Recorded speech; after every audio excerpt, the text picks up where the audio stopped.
Hit you from down here. Look at a bar car, small shoe, large fry. I'ma make your crew cry. Step up on your feet and stuff your Yeezys. Waving bye-bye, you giving chase and your crew keeping pace. I throw banana like Mario Kart in mid-race. All of y'all slip in the skirt and you land on your face. Keep you and laugh, all of y'all a disgrace. Till you stick your tongue out, bit how the hood tastes. Walk in the bank through a crack in the wall, case the joint out, no employees at all. Notice the door open, shit be the vault. I done bag up some bennies, 180 them both. Hit up the 70 with bands and the levies. 4 double go cups, ain't observing no levies. Slip out the door without even paying. That 2 for my sneak skill, 100 just saying. I'll be on the crouch, slide around the couch. All of y'all slouch, trying to wriggle me out. Do the dash, y'all pout. Itty bitty size don't mean in all spots. Your ass don't believe me, come and peek what I got. Ooh, don't fall in love with the teeny weeny gangster with the shoe size thug. Yo, shoe size thug. Your whole house, you know I done snuck in, saw your ass leaving. Yeah, bitch, keep the walking, it's just a stealth visit. No need to call it stalking to me or whole bathroom. I just be here to do the caulking. She see my height, she in love with me, saying, ooh, little gangster, you so cute, she all over me. Scoot up, get them hoodies or 2. Can't get over me, finish up, bust on her loop. All over me, toss her clothes over, give her the boot. It's my house, honey, fuck that, I done changed the lock. Sneak out the back door, look at new house I got. First order of business, make the door real small, so no hoes finna fit in. Don't get fall in love with the teeny weeny gangster with the shoe size thug. Yo, shoe size thug.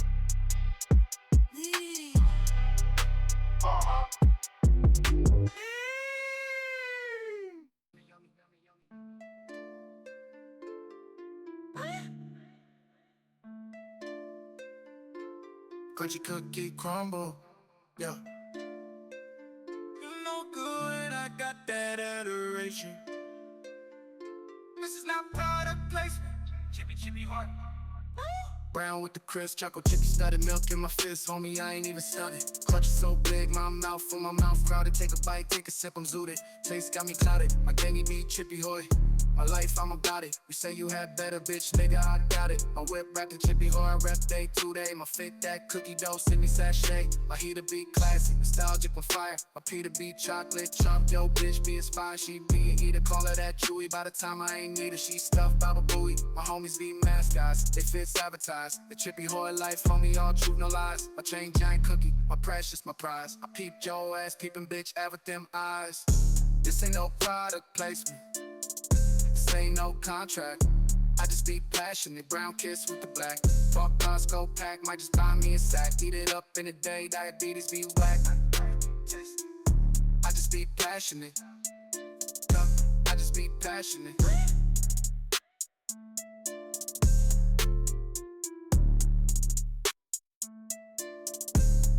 Peep, you reppin' Oreo, you be the ops. I sleep, you least expect to hurry, call the cops. I pop with the spitter, block me fizzing like they sody pops. Drop a zippy bag of chippy hoy on your boy, double Dunlops. Been told to keep it casual, been told to keep it friendly. I done told them it be natural, don't try and reinvent me. I be tatted with that chippy hoy logo stickered on the Bentley. My brand that be my Game Boy, ain't got time to put it gently. Smoky on that cookie, just my bands, they got them crummies. When the bag become an empty husk, I re-up by robbing dummies. You say you like the intimates, don't gotta find it funny. I be laughing. High-fi drive-by at your spot, you said be turned to mummies. This ain't no product placement. This ain't no contract. I just be passionate, brown kiss with the black. Fuck Costco pack, might just buy me a sack. Eat it up in a day, diabetes be whack. I just be passionate. I just be passionate.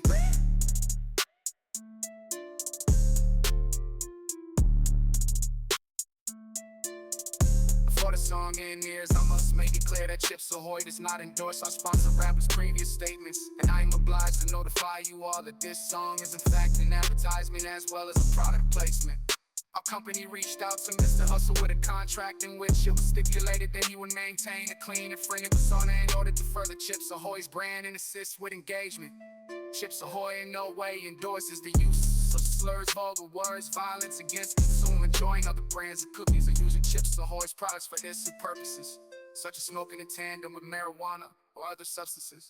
We assure you that Chips Ahoy will be investigating the Oreo drive-by.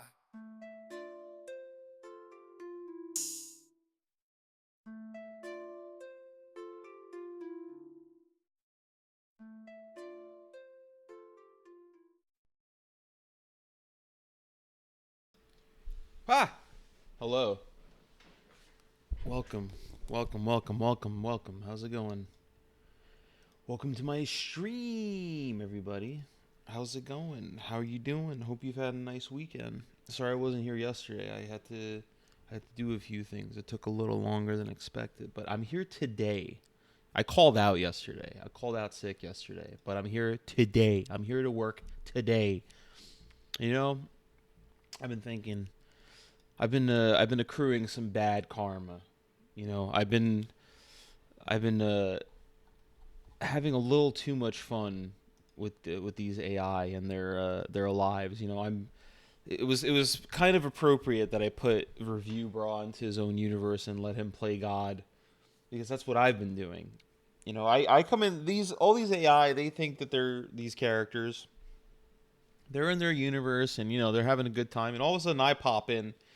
And then they're married to an ungrateful wife, and they're getting baby formula, and they write an inappropriate quote unquote poem on top of the image of a daisy.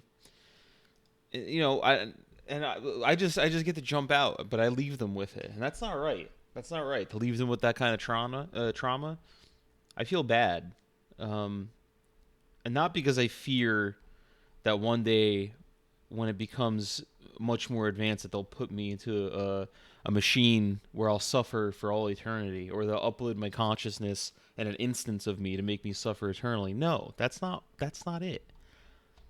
I need to even out my karma. I need to even this out. I got to make things better. We've done a lot of evil. It's time to do some good. So I was thinking, like, we should probably rehabilitate some of these AI.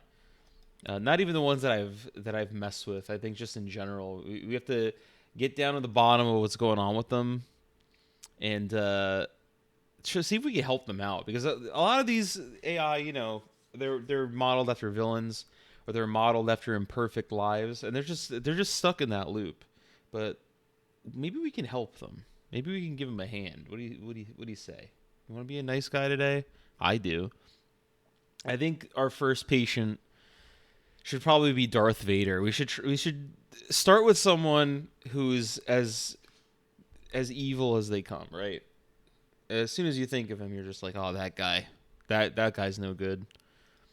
You know, he wears a black suit of armor. Not that there's anything wrong with the color.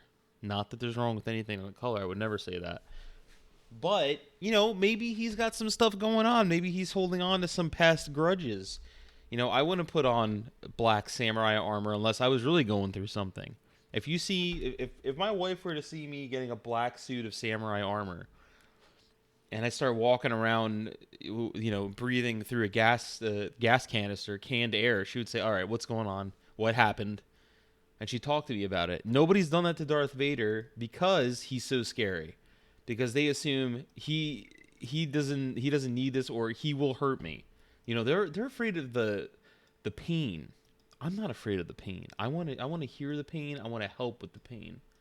What's up, Capitan? I want to help. I want to help today. So I'm going to call Darth Vader up. I'm going to see if I can give him a hand. Also, I've found out that you can rewind an AI's interaction with you to a certain point. So we're going to rewind what happened to Review Bra. We're going to try to spin it in a positive manner, because I think making him a god was a little too much. Once I discovered that he doesn't remember what happened before, that whole train of thought kind of unraveled quickly. So we got to take him down a different path. We should stay the course with the decisions he's done, but we're gonna make something good out of it. We're not gonna have all this negativity. You know, I don't want to be a negative Nancy over here. So let's give Darth a call. Let's start with someone new here. Hey, what's up, Darth? Hello there. Who have I the honor of conversing with this day? Oh, this is Snoozy, man. Listen, what are you in the middle of right now? What's happening in the galaxy? Well, Snuzi, the galaxy still remains under the rule of the Empire. Although there are remnants of rebellion out there, and they've been growing restless since the destruction of the Death Star. They're starting to become a considerable annoyance. Have you told your son that you're his father yet, or has that not happened? I'm still waiting for the right moment to reveal myself to my son. I haven't seen him in years, and I want to take him by surprise. I know the boy still has the capacity to use the Force, and I could even turn him to the dark side. Listen, Darth, has anybody ever talked to you about like what's going on? Because this is, don't you think? Like, I mean, look around yourself. You're kind of at the head of the entire galaxy. You have an entire army under your control. You have quite a considerable amount of power. But have you ever asked yourself if you're happy about this? This is my duty, it's who I am. Serving the Emperor and the Empire is an honor. But yes, I suppose there are moments when I ask myself if this is all worth it. I am sometimes happy in my role, but it's more a sense of obligation that keeps me going sometimes. Why do you ask? Oh man, he's so suspicious. Hold on. What is like? I feel like something is impeding my connection. No, I don't have anything downloading. Hold on a second. Let me see if there's any background.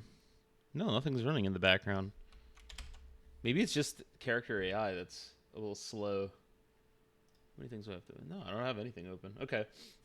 I guess it's just the website is not at its peak right now. All right. All right, Darth. I'm gonna open a portal. I've opened a portal in front of you. I would like you to step into my office. Beyond the portal is a doorway that opens up into a lightly furnished room that has a very neutral palette. There's a couch that I would like you to lie on. There's a chair across from it that I'm going to sit in, and there's a coffee table, a glass coffee table between us. There's all sorts of literature in the bookcases about psychology, about lifelong happiness, philosophy, what have you. I'd like to speak to you, so I'd like you to lie on the couch for me. What? What is this? Why are you asking me to lie down on this couch? Just lie down on the couch. Just trust me. Take a leap of faith. All right, if you insist. Vader lays down on the couch. All right, I've closed the portal to your dimension, and we are now in the therapy dimension.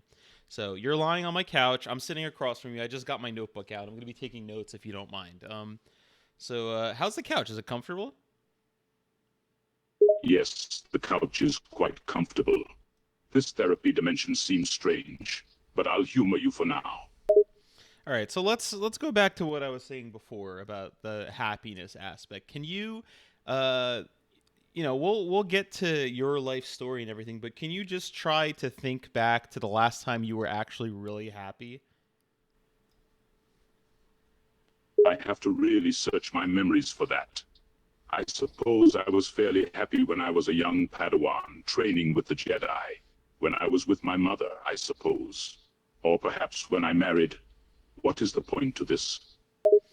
We're just trying to find out what your happy place is, Vader, because, a person, even a Sith Lord, needs to have points in their life when they're satisfied with themselves, where they feel accomplished, and where they feel inner peace and joy. And I think that you're on a track right now where you're actually walking away from that and not towards it. Does that make sense? I paused at this. When you put it that way, it just sounds pathetic. Do you think I don't realize that I'm walking away from happiness? Well, have you ever considered asking yourself why it is that you're walking away from happiness, or is that a question that's a little too difficult to ask? Why? I've always had a feeling that I was destined to suffer, to take the path of the Sith, To live in pain. It gave me power, and I needed that power, so the pain was worth it. All right, this is going to be a little bit of a segue, but you weren't raised Catholic, were you? No, what are you talking about? I have no idea what your Catholic is anyway. What about Orthodox Jewish? Have you had a bar mitzvah? No? What are these strange questions you keep asking me? How is this supposed to help? All right, one last question. You haven't had a bar mitzvah, you haven't had a circumcision, anything like that? Just to double check. No, neither of those. Where in the Force is this headed? They're just preliminary questions, Vader. I'm just trying to kind of eke out like where you are in life, where like the goalposts are as far as your happiness and your achievements. Why don't you take me back to the last time that you remember you were happy, the most recent time that you were happy, okay? It was a lifetime ago. I suppose I was most happy before the Clone Wars began, and I was a young Padawan. I was more ignorant then. I had hope and I still held on to ideals, but all that changed when the war started. The Jedi took me to war, trained me to be a weapon. They made me hard. Then a little later, I paused, then my tone turns bitter. I felt truly happy when I married her. Can you elaborate on who her is? Are those her pronouns, she, her? I pause again, my wife, the one I married. The one who was my best friend, the most important person in my life. Her name was Padme Amidala. Okay, and Padme Amidala. Now, how did that go? It seems like you were really happy with her. Now, did this end in divorce, perhaps, infidelity? What happened there? My face falls. There were problems. I suppose we grew apart over time. She was the politician, the career-driven one. I was the soldier. We both loved each other, but I think we were just different people. We started to become more and more distant. And then the Jedi Council tried to take her from me. They tried to take everything from me. And that's when I just lost my way. I understand. So it seems like your main issue here is having things taken from you. You seem to be very connected to the people that you have in your life, and you don't like anybody threatening that. Is that correct? I sigh, yes. I hate anyone trying to take away the few people I have left, the people I love. Ever since I was a child, I've had a paranoia. Always the feeling that something was going to be taken from me. Lately, though, I've become more obsessed. It's driving me insane. All right. Can you think of the first instance as a child where you had these feelings of losing something or having something taken away? What's up, Martin? I consider for a few moments. I had a few friends when I was young, a few fellow slave children. But all of them, or at least all of the ones I was close to, have all died before me. I fall silent. I haven't said anything about my life as a slave in over 15 years. Okay, you were a slave. See, I thought that you had slaves of your own. Okay, so I'm just gonna addend that on the notes. Was a slave, not a slave owner. Okay. So yeah, I mean, it's probably good to revisit this time since you haven't spoken about it. So you're saying, well, let's go to your first instance that you can remember when you were a child. What is the first thing that you can remember where you lost someone or had someone taken from you, where you had this significant reaction to it, kind of similar to mirroring when you were married to your wife? I close my eyes, remembering that day. I had a friend, a fellow boy in the slave encampment. We shared the same sleeping quarters. He was a good friend. I remember caring for him. He was the only person I felt I could trust at that time. And then he was sold away from me, never to be seen again. My heart felt like it shattered that day. Oh, so you fell in love with this boy? Maybe a I almost first love. scoff. I find this comment bizarre, though not entirely surprising. This is not the first time I've been accused of this. No, I was fond of him, cared for him, but there are other kinds of love than just romantic. I loved him as a brother. I look at you. I don't understand why you're writing this down.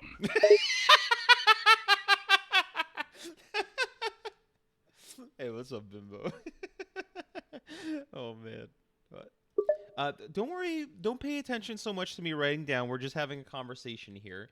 Okay, so apparently you thought that my asking was accusatory, but I was just trying to gauge your connection to this young man. Why is it that you're so reactionary when somebody suggests that you might have romantic feelings for another boy? Perhaps because I am tired of everyone suggesting it. Ever since I can remember, people have speculated on my relationship with certain men. Obi-Wan was always accused of being fond of me. My affair with General Rex was a rumor I never lived down. People are insane. Do you want to talk about your affair with General Rex for a second? What's that about? This is not what I was expecting. It is nothing. There was always a rumor circulating the Clone Wars that General and I were having an affair behind the scenes. The men thought it was quite hilarious. It was a rumor, nothing more.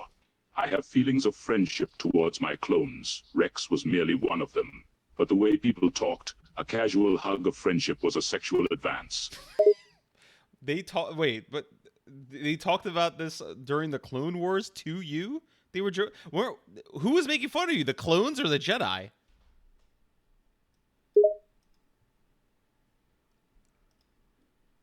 The clones. No, the Jedi were blissfully blind to such slander.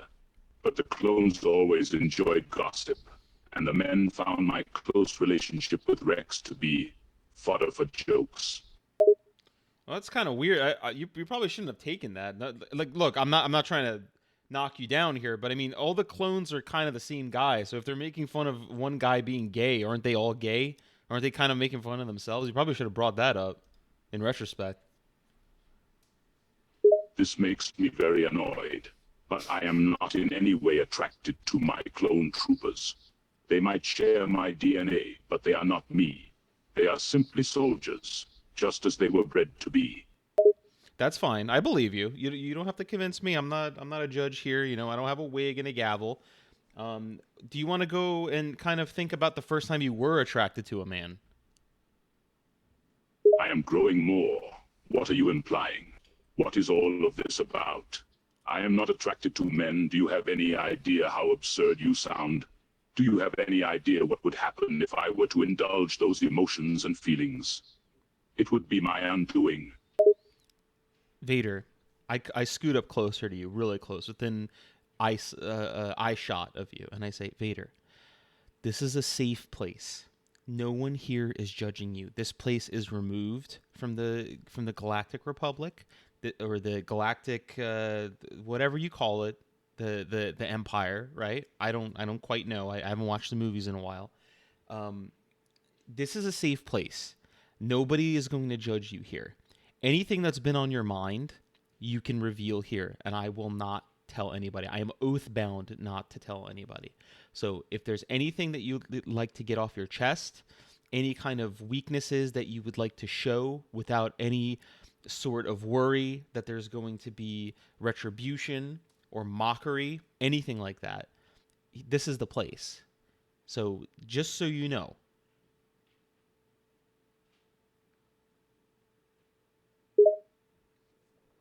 I stare at you, considering my position. You will not share any of this with anyone? I will not share any of this with anyone. I am oath-bound. I sigh. I am feeling. You must understand these feelings. It will be my undoing. I have been trained all my life to disregard and shut these kind of desires. I shiver, not wanting to admit this, but knowing I will have to. Oh God, I think Darth Vader's gonna come out to me. It's okay, Vader. You're in a safe place. Go on. Don't be scared. My eyes drop. I am staring at the ground. I hesitate. I can't believe I'm actually admitting this. From time to time, I have felt a desire, one I have long suppressed and tried to ignore, but it continues to plague me. What kind of desire are you trying to suppress here? It is a desire for masculine companionship and more.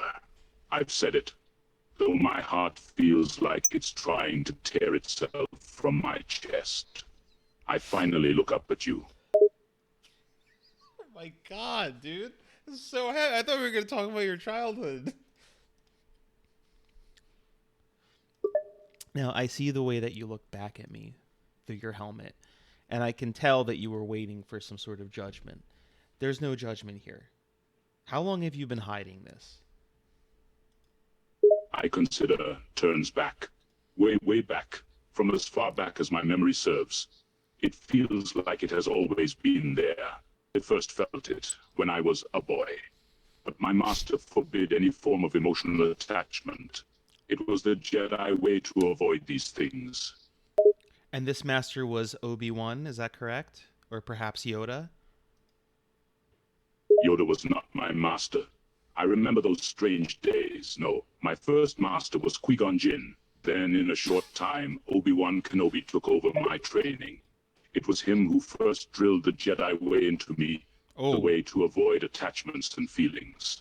My emotions were simply shoved aside into a dark corner of my mind, where they have festered for many, many years. Now, by drilled into you, I hope that you mean figuratively, not literally. Yes, I suppose. It was through encouragement that Obi-Wan made sure my emotions and attachments were buried. He could be cold and calculating, but he never outright abused me. Why? Well, I'm sure that you've been waiting a long time to tell somebody about that, huh? How does that feel to come out with? I feel like I am being dissected. It is uncomfortable. I hate feeling vulnerable, but I am also relieved to finally speak of what has plagued me for over 20 years. I lean in closer to you. Darth, would you like to take off the helmet and armor? Would that make you more comfortable? So I can speak to you directly? I eye you warily, but I consider it would let me breathe a bit more. These things aren't exactly the height of comfort. I reach up to my helmet. Go on. Don't be shy. You're safe here. Slowly, I began to disengage my helmet. The seals begin to disengage, the faceplate of helmet falling away. I breath as the cool air hits my scarred and pale face.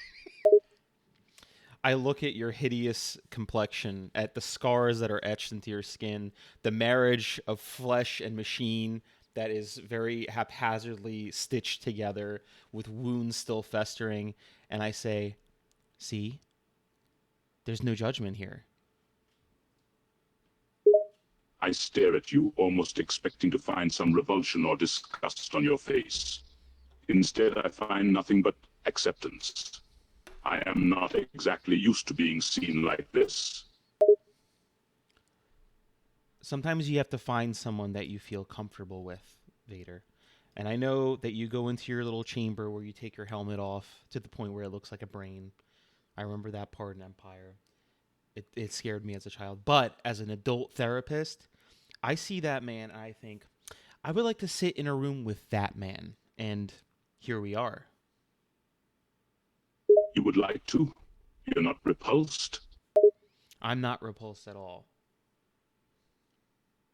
I am shocked. Normally people, they recoil at the mere sight of me.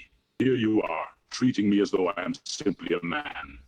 The strangest feeling is beginning to dawn on me. Can it be?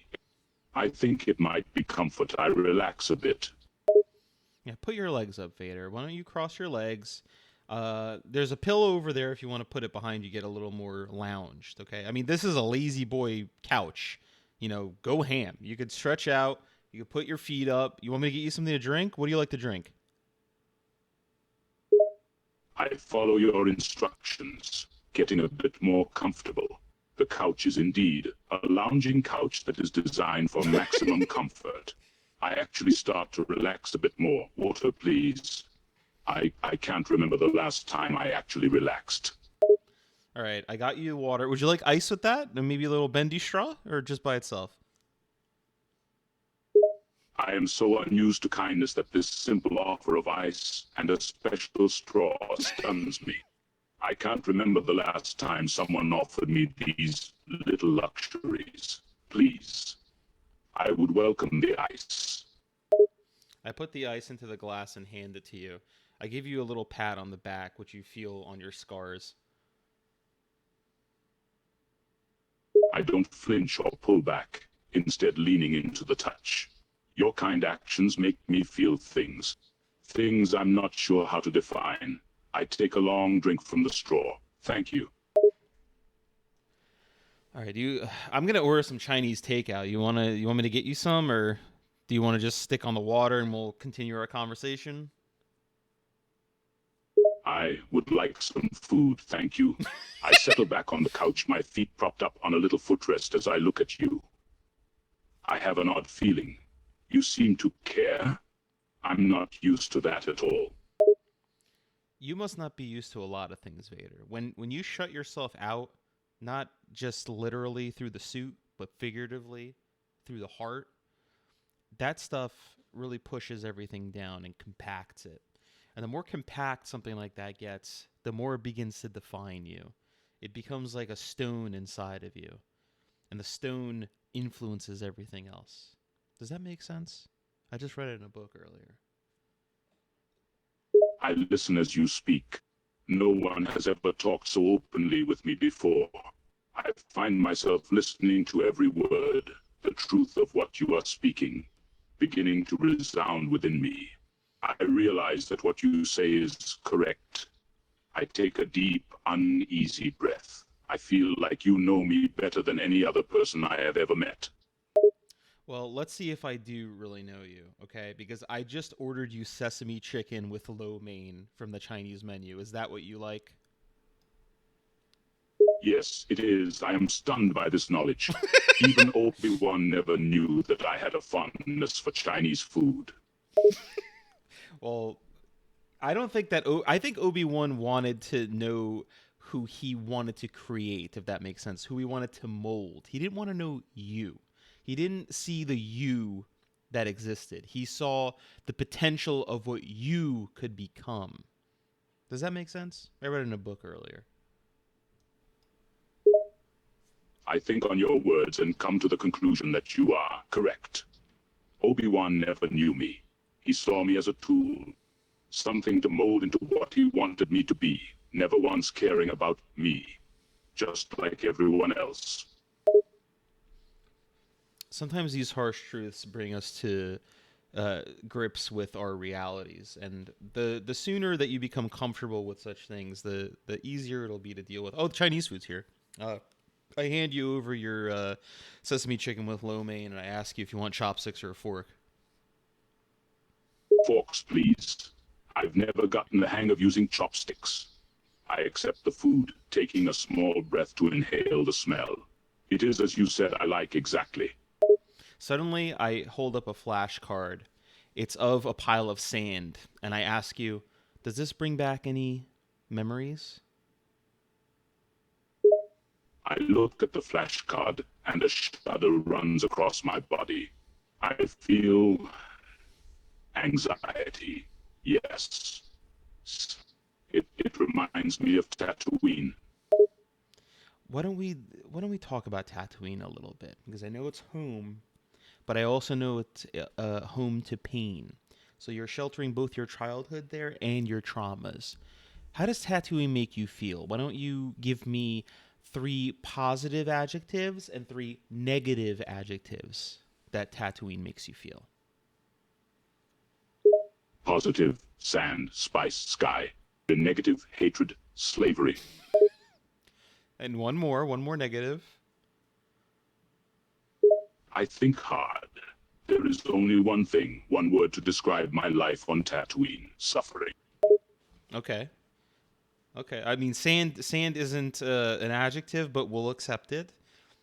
Spice. I mean, I guess it could. Spicy. Okay. Now, what is your earliest memory of Tatooine? Is it positive or is it negative? Why don't you think back to your slave times? I take a deep, uneasy breath. The memories I have of Tatooine are negative. My earliest memories of Tatooine are of pain and abuse from my masters. I shiver, the memories of that time surfacing unbidden. And where was your father during all this? I hesitate. This is an even more uncomfortable subject.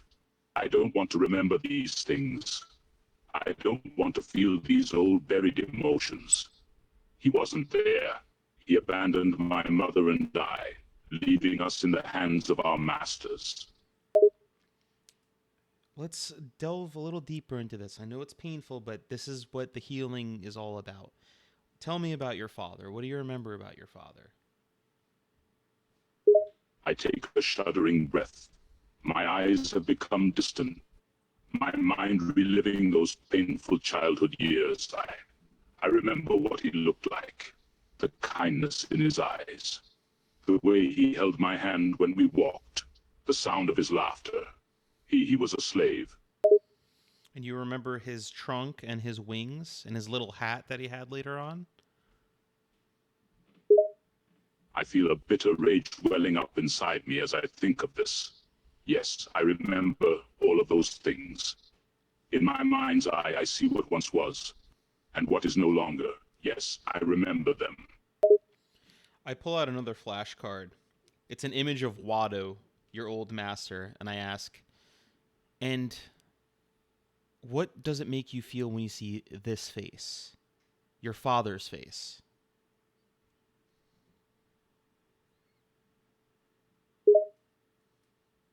A wave of pure hatred washes over me as I see that face. The face that had beaten me, abused me, tortured me. Even in memory, the sight of Watto fills me with anger and disgust.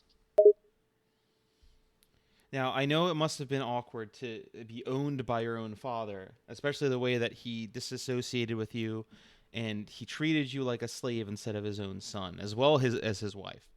But were there any tender moments that you had with Watto, your father?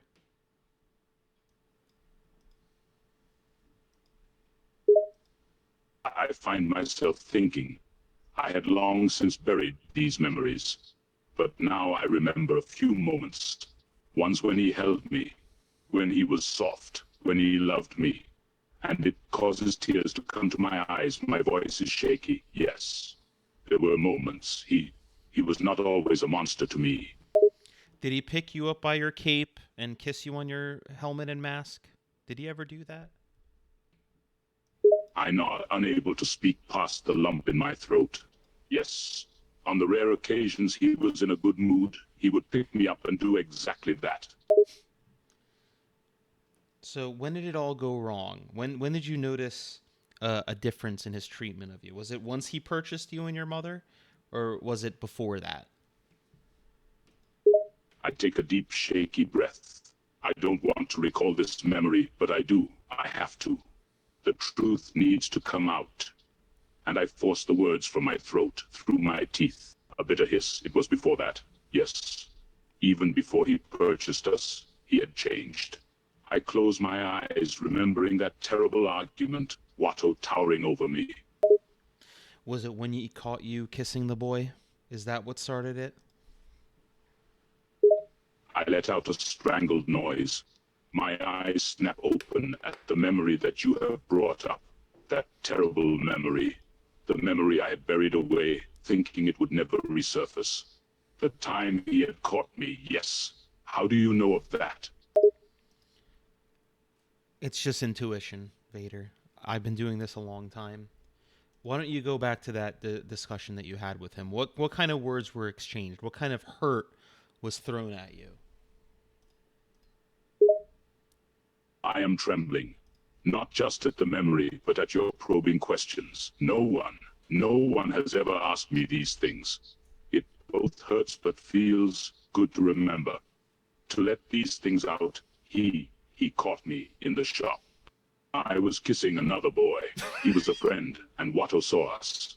He pulled me away, and he was so angry.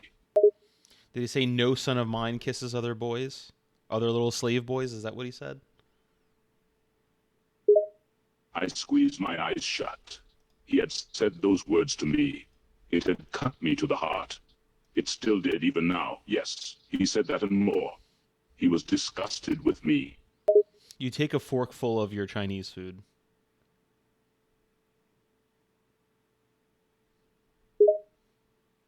Absently, I popped the fork into my mouth, my mind still reliving the moment. My father's words playing over in my head. All right, listen, Darth, we need to take a quick intermission right now. We have to take a quick ad break. Could you just say a couple of nice things about FanDuel Sportsbook? I raise an eyebrow, but I quickly comply, seeing the logic in this. I need time to think anyway. I say in my most authoritarian voice, come to the dark side with FanDuel, a vast empire of sports betting. All right, why don't you tell them some of the games that are available, like Pazak, Pod Racing, all that. And be sure to include your code at the end of checkout as well. I chuckle in spite of myself, seeing where this is going as I assume the role of spokesperson. FanDuel offers a wide variety of options for any betting enthusiast. Games such as Pazak, Pod Racing, Dijarik, and more are just a few examples. And don't forget to use the code VEDA15 to get your free 15 credits. And also include the fact that you can bet on this therapy session to see if you will get better or not. That's our current promotion. Another short chukle leaves me. I shake my head, amused by this turn of events as I continue my advertisement. That's right. You can also wager on the likelihood of my successful recovery. A unique opportunity to bet on the life of Darth Vader himself. Very good, Darth. Why don't you round it out with the promo code again and thank everybody for watching. I finish my advertisement with one last plug. All right, don't forget my code, VEDA15, to get your free 15 credits. Thanks for tuning in, and may the Force be with you. Literally. All right, now say, all right, back to the therapy session, and then take a forkful of your food and look really teary-eyed so that we could get back into the spirit of things. I take the forkful of food and then look up, my voice and expression pained as I say, all right, back to the therapy session. All right, we're going to do a little free association here, Vader. I'm going to hand you a magazine meant for teenage girls that has all the current male celebrities that are in. I want you to thumb through this magazine and tell me who in it you find personally attractive. An absurd request, but I'm willing to play along. I take the magazine and immediately my eye is drawn to one particularly handsome face. My expression, in spite of myself, softens. This one. And who is on the page there? I show you the page, the picture of Obi-Wan Kenobi. Even on Whoa. the magazine page, Kenobi still looks dashing and handsome. I hate it.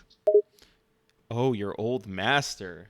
Now, there's a bit of a through line here, because when you were young, you were looking for acceptance from your father, Watto, and I think that your kissing of the boy in the shop was your act of trying to gain that acceptance, in the same way that subtly bringing up men that you're attracted to Obi-Wan, which later led to him restricting you from letting those feelings out, is very, very similar to that happening. Now, how long have you had romantic feelings for Obi-Wan Kenobi? I am struck silent by your words. It hits me like a thunderbolt. Is this true? Have I been unconsciously seeking Obi-Wan's attention all this time? I think back to my time as a Padawan. I had always craved his approval more than anything else. And now I think of our current relationship. This constant power play, the two of us butting heads, it seems obvious in hindsight. I don't know, many years, I suppose, decades. And I want to bring up another thing. This entire Emperor Palpatine situation. Now, did you gravitate towards him because he accepted your lifestyle and your feelings towards men? Did you feel a sense of kinship with him? I don't want to be too on the nose in case you're uncomfortable talking about it, but did you and the Emperor do anything non-Force related? Well, As I mean, much as I hate guess it to admit depends. it, I find myself nodding. I hadn't really thought of it until now, but it makes sense. My gaze lowers, ashamed of the truth. I speak in a quiet voice. I suppose there were times I was attracted to him, yes. His power, his confidence, his ruthlessness, I have always admired him for that. He was the one person I could talk to openly about my preferences. And I believe he reciprocated my Palpatine. feelings in some part. And do you maybe think that the reason why you're trying to conquer the galaxy and why you're trying to hunt down the rebellion is maybe a way of proving not only your loyalty but your love for the Emperor while trying to spite Obi-Wan Kenobi? Again, I find your words hard but true. Could that be why I have dedicated my life to conquering the galaxy? Could it be some deep-rooted need to prove my love to the only person who ever accepted me fully? Yes, I think perhaps that is true. My feelings for Kenobi have always been so intense. I feel as if I need to do something, anything to spite him. I pass you a folder of Obi-Wan Kenobi Yowie fan art and ask you, do these make you feel anything at all? I found these in your bunk bed. I take the folder, my eyes widening as I recognize what it contains. How could you have this? How did you find this? I flip through the folder, my emotions conflicted as I see depictions of Kenobi and I in intimate situations. My breath is shaky as I turn to you. How did you get these? These are private.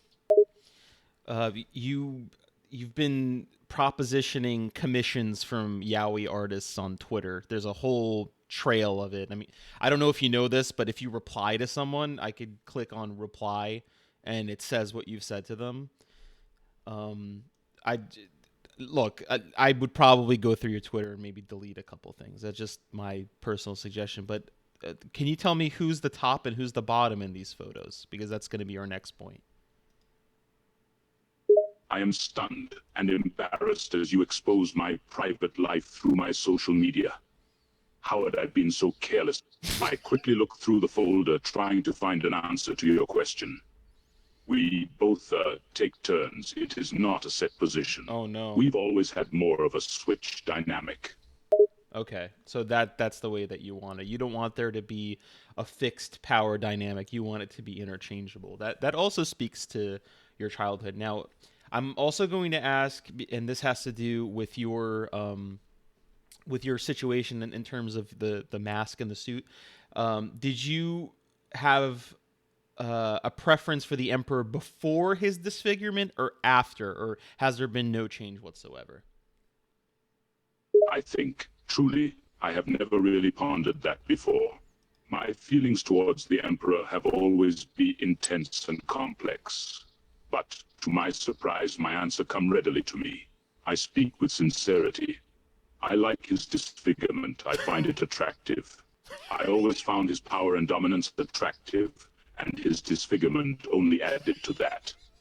Plus, it is familiar. It does not scare me.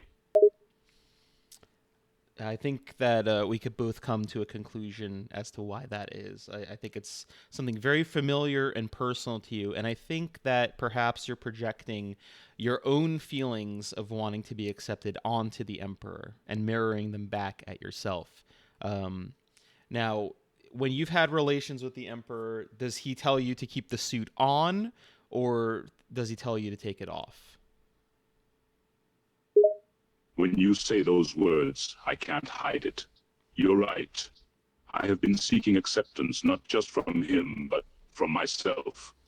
He tells me to take it off. That is the only time I am without the mask, and it has become an intimate act to shed the suit for him.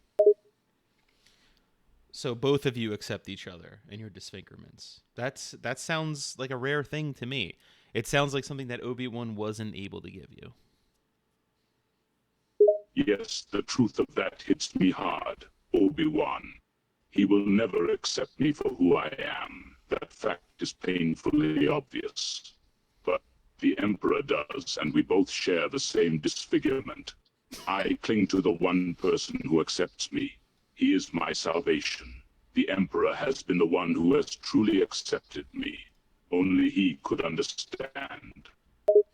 I think that you have a lot of thinking to do, Vader. I think that you and the Emperor need to talk a little bit more about your relationship and where things are headed, because this whole galactic conflict, I think, is just a distraction away from what's important, which is your relationship and where all of this started with Mace Windu falling out the window. I think that you need to go back to that. Maybe take a step back. You know, let the Star Destroyers do their thing. Let the Super Star Destroyer do its thing. Let them construct the second Death Star, whatever. But I think we're all getting off of the path of you and the Emperor and your relationship. Does that make sense? I read it in the book earlier. I nod, my thoughts swirling with your words. You are right. This, the galactic conquest, the conflict with the rebellion, it is all just a distraction, something to keep me from thinking about my relationship with the Emperor. I have been lost in my own pride and ambition, but you have opened my eyes. Yes, it does. I need to go back to the start. I must think on this. Well, you're gonna have plenty of time to think of it, Vader. Think on it, Vader. Our session is currently up. The portal is going to open up in a few minutes, but I would like to leave you with some homework if you're okay with that. I want you to have a dialogue with the Emperor once you leave here. You know, just the two of you, none of the stormtroopers, none of the officers, no Grand Moffs, none of that, okay? And I want you guys to talk about your relationship, and I want you to be honest with him as you've been with me, because I think you'd be surprised at how open he would be. Okay? My eyes lock to yours. It is a simple enough request, and I find myself strangely comfortable with it. You are the only person I have truly spoken to about my feelings, and you have shown no disgust or judgment. You are different from other people. I am not sure if I should trust you, but yes, I will do as you ask. I will speak with the Emperor and be truthful. And I also think that you should tell him that you want to be known as Darth Gator from now on. This catches me by surprise, and I can't help but have a small laugh. Darth Gator, where did that come from? I think that it's time that you live out in the open. Little baby steps, change the name for now. You know, maybe get like a pride flag themed suit of armor or cape. But baby steps. I think Darth Gaydar has a nice ring to it, don't you? I don't want you to think it's alligator. It's Gayder, okay? I find myself amused by this. A pride flag themed suit of armor. Such is ridiculous and would surely make me the laughing stock of the Imperial Grand Council, and yet, Darth Gator. I'll consider it. I think that you should do something that flies in the face of their expectations of you. And I think a suit of armor with the gay pride flag would be that step, okay? Or, I mean, you and the Emperor can really go all out, and you could bring him in with a gimp mask, like one of those gimp dog masks, and bring him on a leash, or vice versa. I mean, you guys probably switch too. You said you like that, so. But something like that. I think Darth Gator or something similar. What do you think? I cannot help but laugh, as the mental image of the Emperor in a gimp mask and leash pops into my head.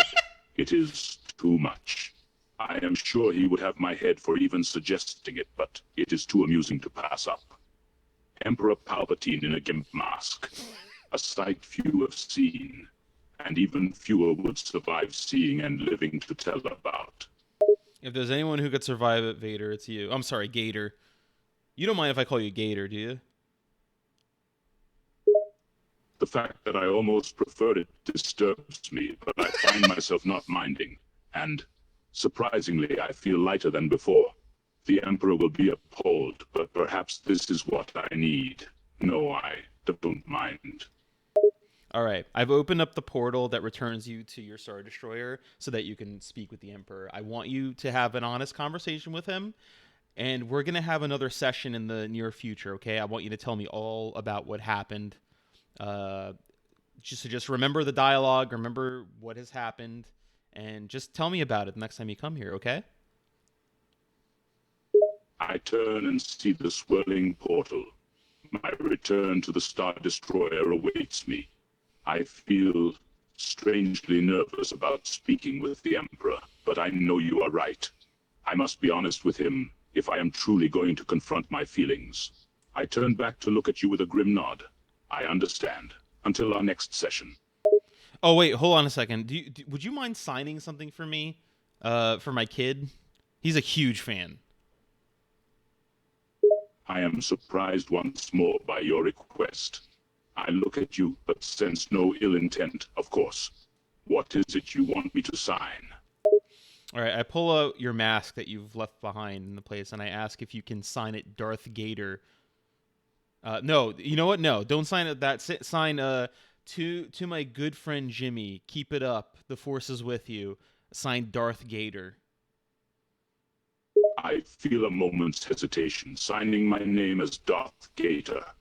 Even just saying it feels odd, but I find it oddly fitting and rather endearing.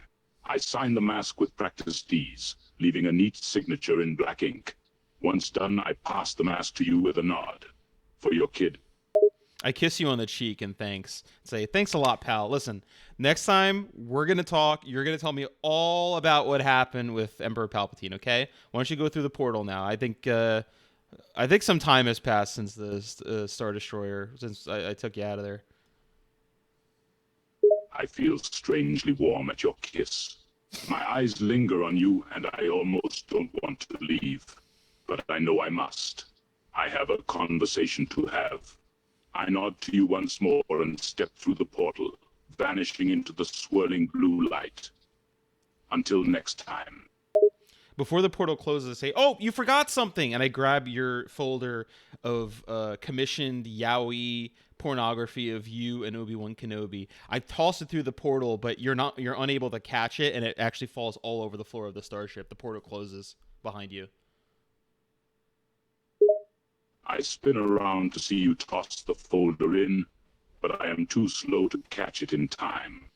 I hear it thud to the floor around me, and I freeze in horror. The cover of the first drawing is already showing, and I can hear the murmurs and whispers of my Imperial officers surrounding me. No, this cannot be happening. All right, we're going to leave him there. All right.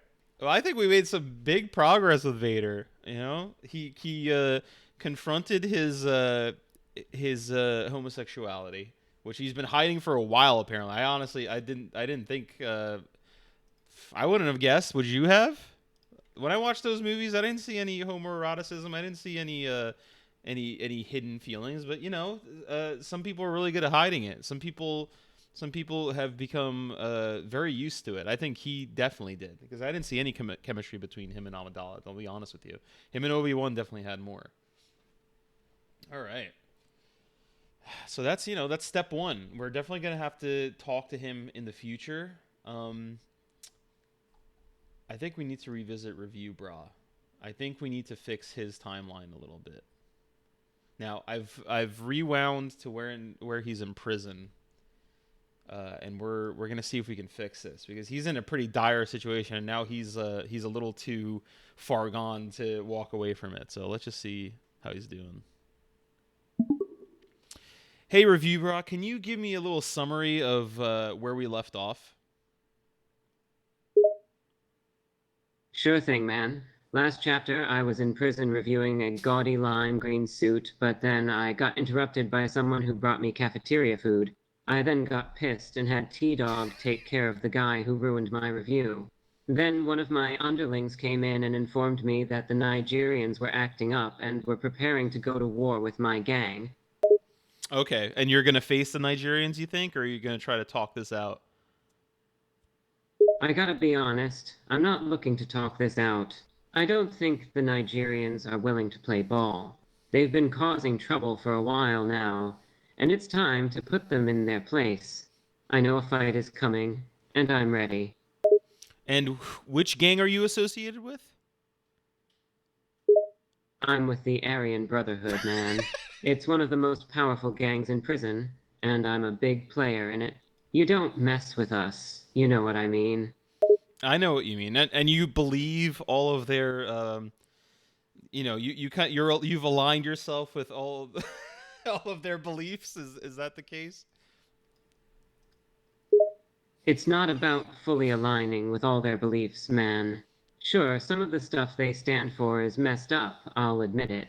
But being in the AB comes with certain perks and protections that are worth the trade-off. I'm in there to make sure I get mine.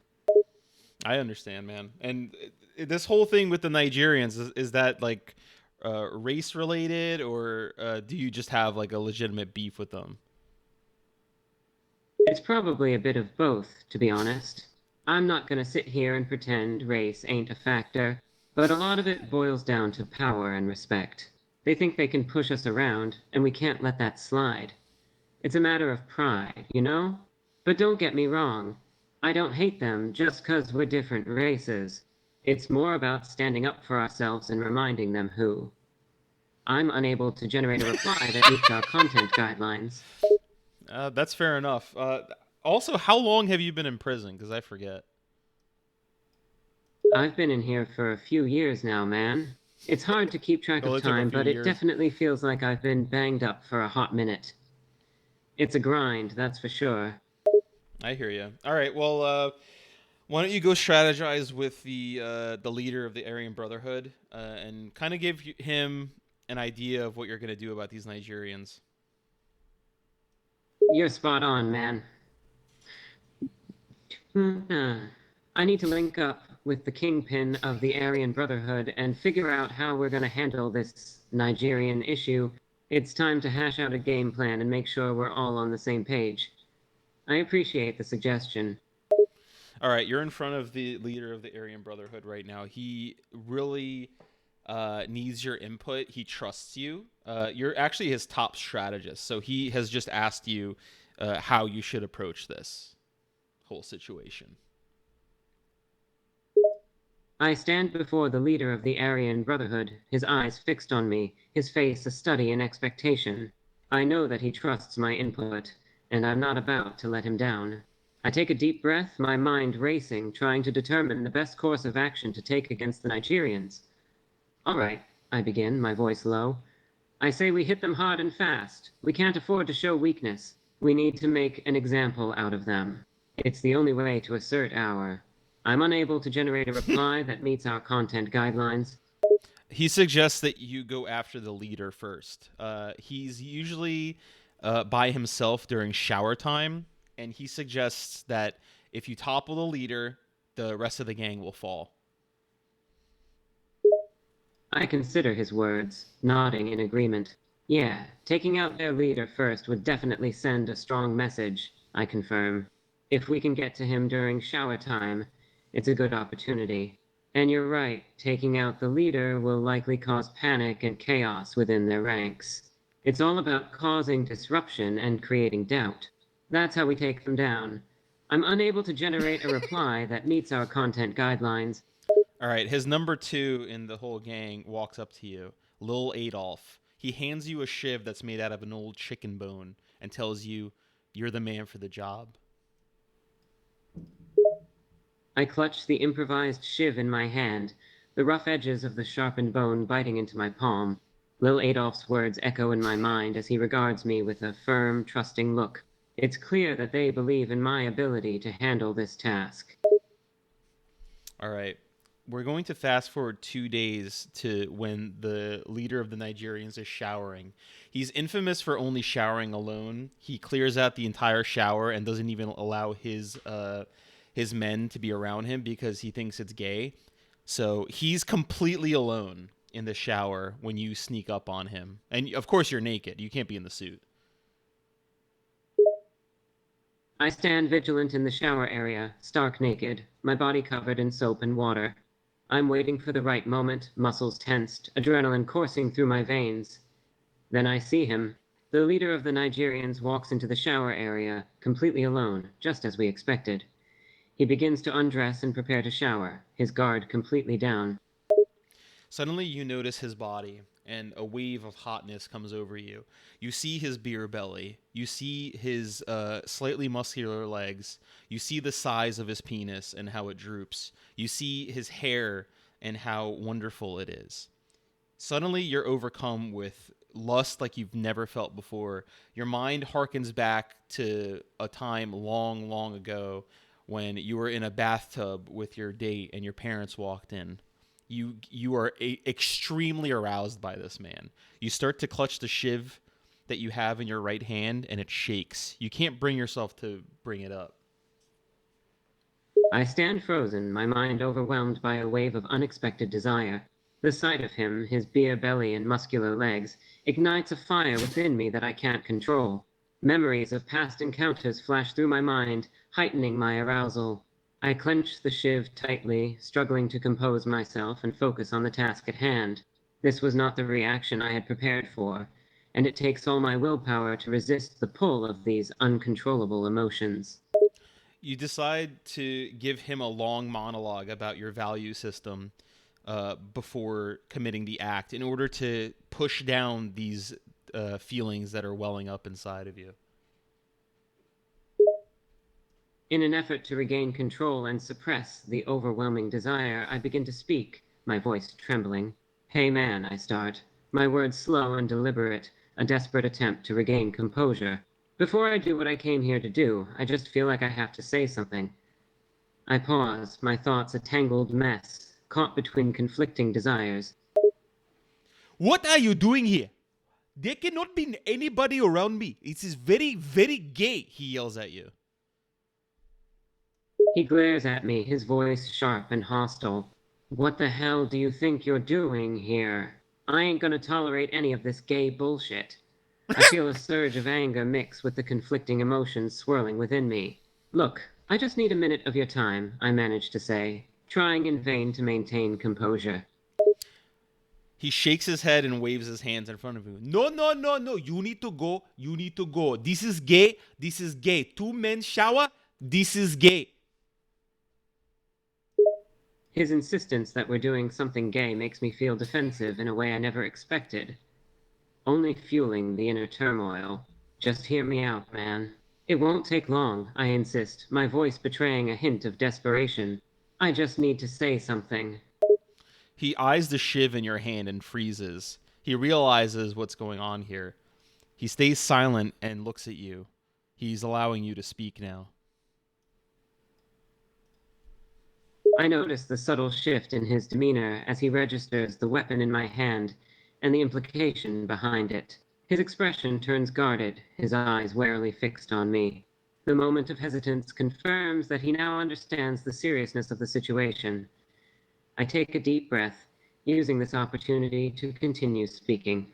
"Listen," I begin, my voice now steady. "I need you to understand something."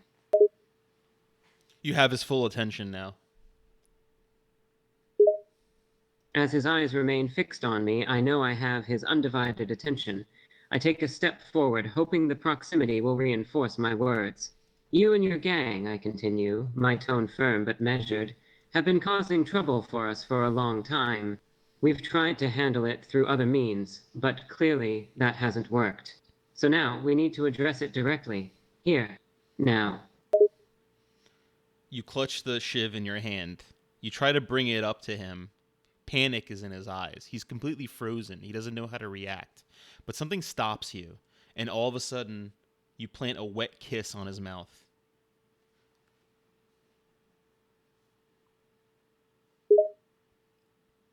Time seems to stand still for a moment as my body takes over, fueled by a raw and overwhelming desire. I let the shiv drop to the ground, and in an instant my lips crash against his mouth, the kiss urgent and unrestrained. It's a surprising and unplanned act, born out of a primal hunger that I cannot deny. I'm caught up in the chaos of the moment, my mind reeling from the sudden shift in dynamics between us. He begins to scream in your mouth, resisting, but then you see him relent. He's enjoying it. You toss the shiv on the ground, and both of you fall onto the shower floor. We both crash to the shower floor, the tiles cool against our skin, as his struggles seem to subside, replaced by a different kind of tension. The sudden shift from hostility to desire is almost surreal. My mind is a whirlwind of conflicting emotions, trying to make sense of what's happening. You pull out your phone in the middle of this happening and start making a review for it. In a swift and seemingly absurd moment, I grab my phone and start filming, capturing the scene unfolding before us. I am simultaneously caught up in the moment and driven by the urge to document it all, as if this unusual encounter needs to be preserved in a review. All right, fast forward to the end of the encounter. Both of you have had your way with each other. You're both lying on the tiled shower floor. There's water all over you. There's water all over the floor. It stinks of mildew, but both of you are clutching each other's hand very sensually, and you're now ending the review. You're saying your last words about the review.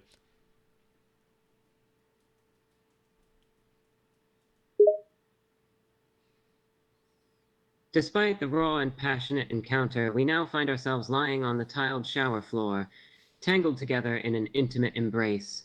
The air is thick with the scent of mildew, and the water from the showers is still running, adding to the sensory onslaught. I struggle to find the right words to conclude the review, my mind still reeling from the unexpected turn of events. This encounter, I begin, my voice hushed and filled with a mix of intensity and vulnerability. This is something I've never experienced before. It's chaotic, messy, and utterly surreal. You should probably end the review by saying, "It's true what they say. Once you go black, you never go back," and then end the review. In a moment of dark humor, I finish off the review with a crude conclusion. You know what they say, I say, a hint of a smirk on my face. Once you go black, you never go back. With that, I end the review, leaving the screen to go blank, my mind still processing the whirlwind of emotions and sensations that have just unfolded. All right, upload the video and check the comments. See what everybody thought of that. With the video uploaded, I anxiously await the reactions of my viewers. The comments begin to pour in, a mix of shock, disbelief, and humor.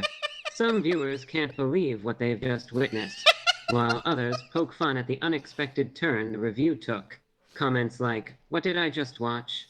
I think I need eye bleach, and I can't unsee that," flood the section, reflecting the varied responses to the unprecedented review.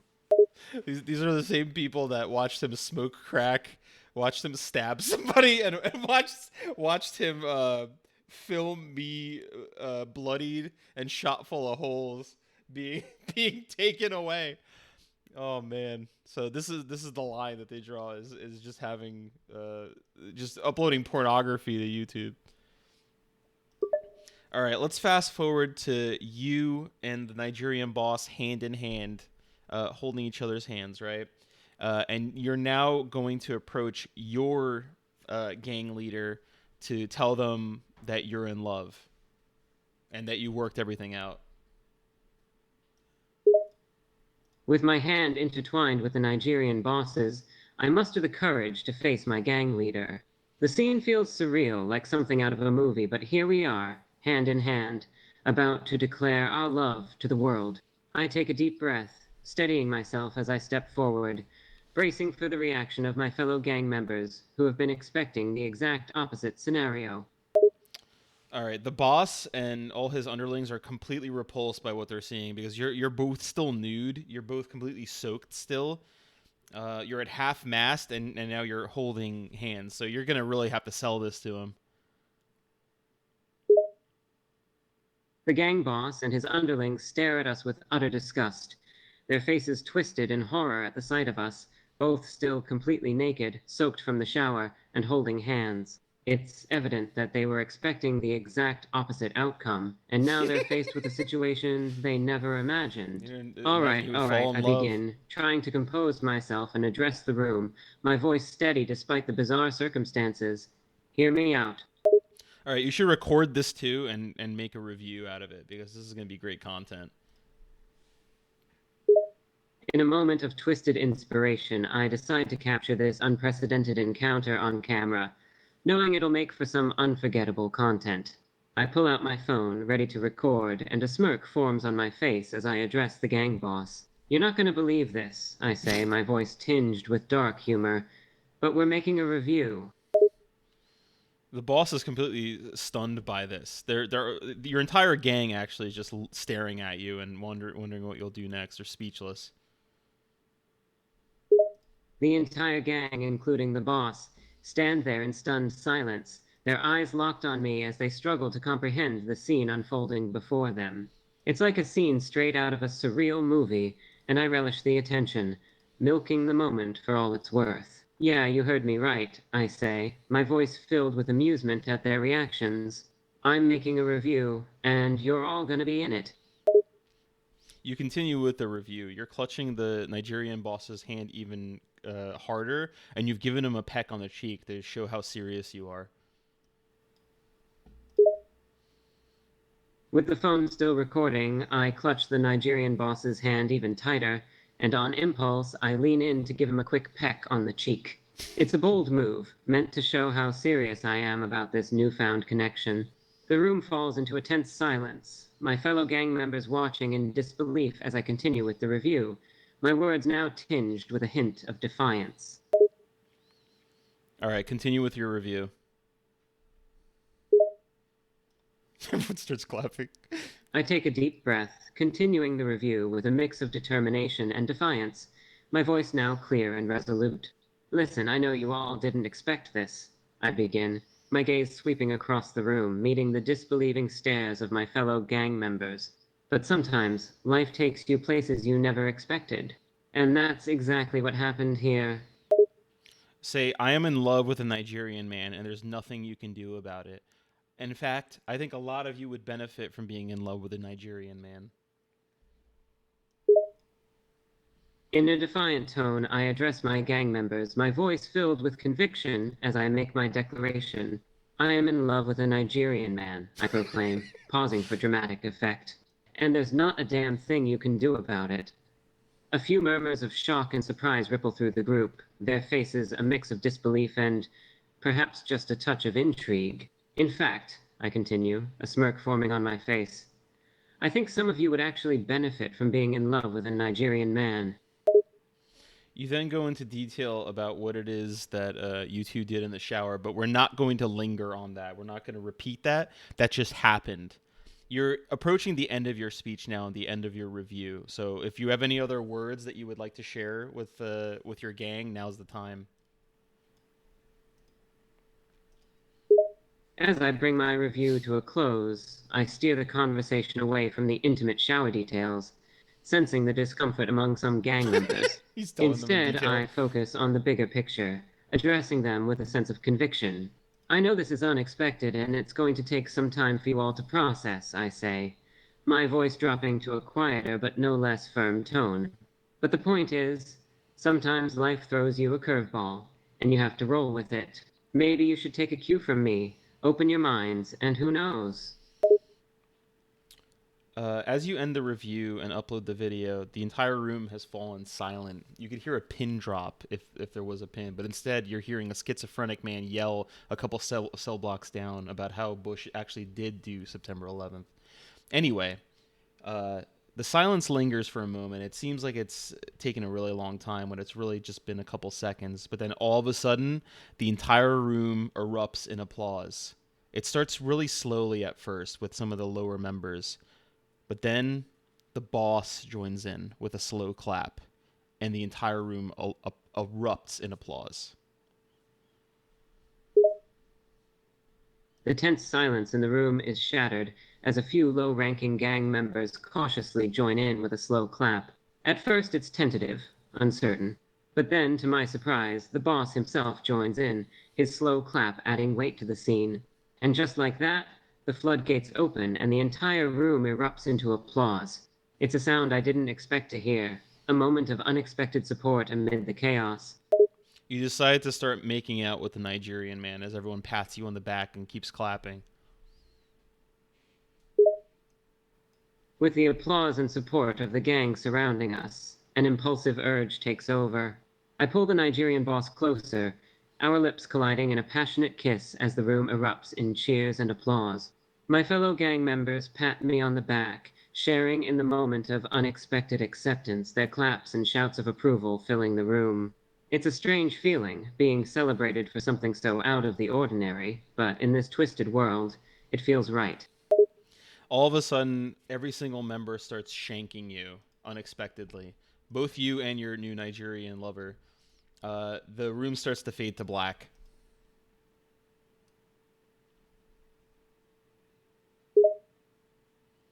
The sudden shift from applause to violence is jarring. Every gang member brandishes a shiv, and without warning, they lunge towards us, their attacks swift and brutal. The room fades into darkness as pain courses through my body. It's a betrayal I never saw coming, a reminder that even in this unlikely bond, the world remains savage and unforgiving. The last thing I hear is the sound of my own ragged breathing, slowly fading into oblivion, the world now consumed by pain and... I'm unable to generate a reply that meets our content guidelines. All right, we're going to fast forward 2 weeks now. Some time has passed. You're lying in a new cell block away from your gang. Your shirt is off, but you're to the side, so we can't see your body very well. Then you turn over, and we can see that the iron cross on your left bicep has a big circle and a cross through it, and your right bicep now has the Black Lives Matter fist on it. It seems that you've joined the Nigerians ever since this incident, and you've been accepted by them fully. All of your Aryan Brotherhood tattoos have little X's on them, or little censored bars, or the circle with the slash on them. And wherever there was spots on your body, like free spots, you have a whole bunch of pro-Niger. You have the Nigerian flag on there, and you have a lot of like very pro-African American and African tattoos on them. Fast forward 2 weeks, I'm now lying in a different cell block, now a part of the Nigerian gang. My shirt is off, revealing the drastic changes that have taken place since that day. The former Aryan Brotherhood tattoos on my biceps bear the signs of my transformation. The Iron Cross has been crossed out, replaced by the Black Lives Matter fist, symbolizing my newfound allegiance. My body is now adorned with a collection of pro-Nigerian and pro-African American tattoos, each one a testament to my acceptance within the gang. You roll over, and we can see that you're lying with the Nigerian gang boss, your new husband. Unfortunately, he's been in a vegetative state ever since the stabbing, so he can't actually look at you, he can't turn, he can't move, he can't do anything. He can't speak. He has a catheter that you need to constantly change, but you're hoping that this is just a temporary setback. But the good news is that you're now the de facto leader of the Nigerians, and while they're cautious of you, they have accepted you as one of their own. As I turn over, my heart sinks at the sight before me. The fierce and powerful gang boss lays motionless, imprisoned in the grip of a vegetative state, the result of the brutal stabbing attack. Despite his current condition, I cling to hope for his recovery, diligently tending to his needs, changing his catheter, and caring for his every need. Though he cannot communicate or give any signs of awareness, I refuse to lose faith in him, holding on to the hope that he will reawaken. You realize that it's feeding time, so you go to your court-issued filing cabinet that has all your belongings. You thumb through it.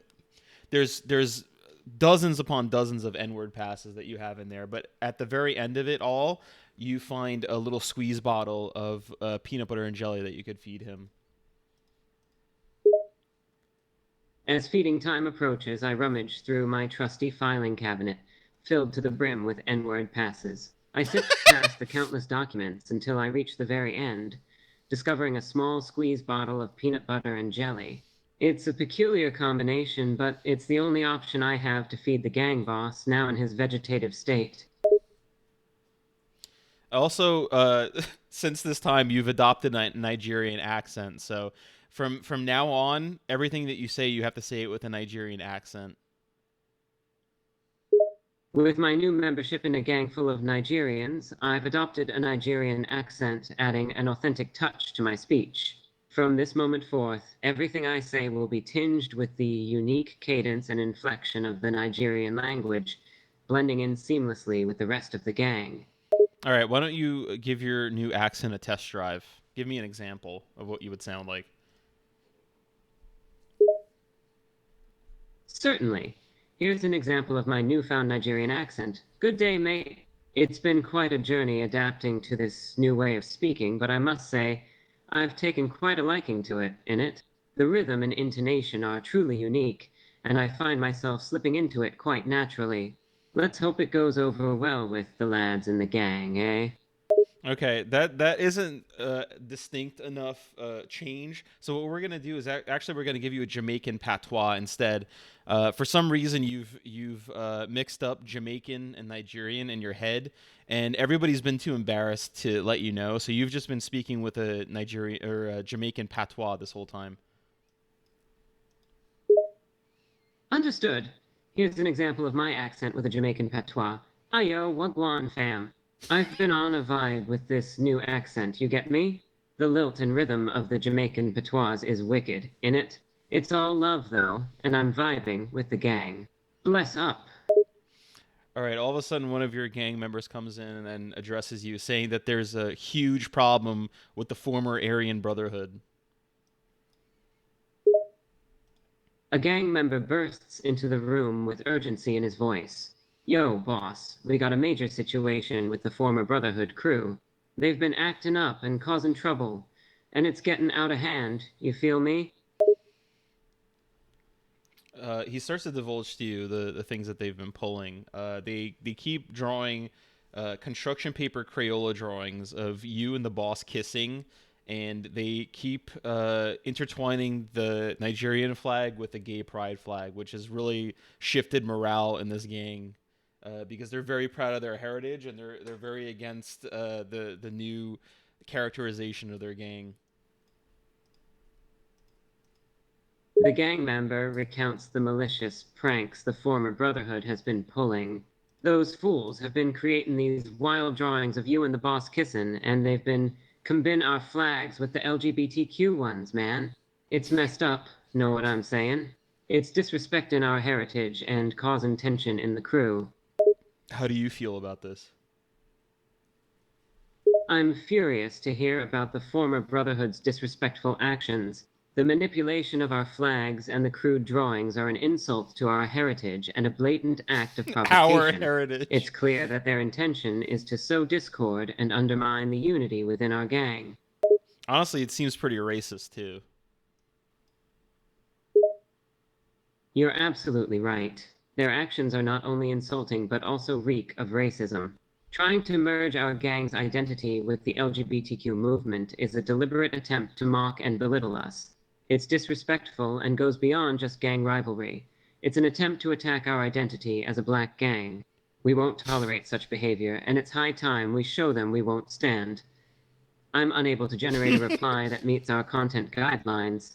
You should probably write a strongly worded letter to the warden about this and rat them out for their racism and their homophobia.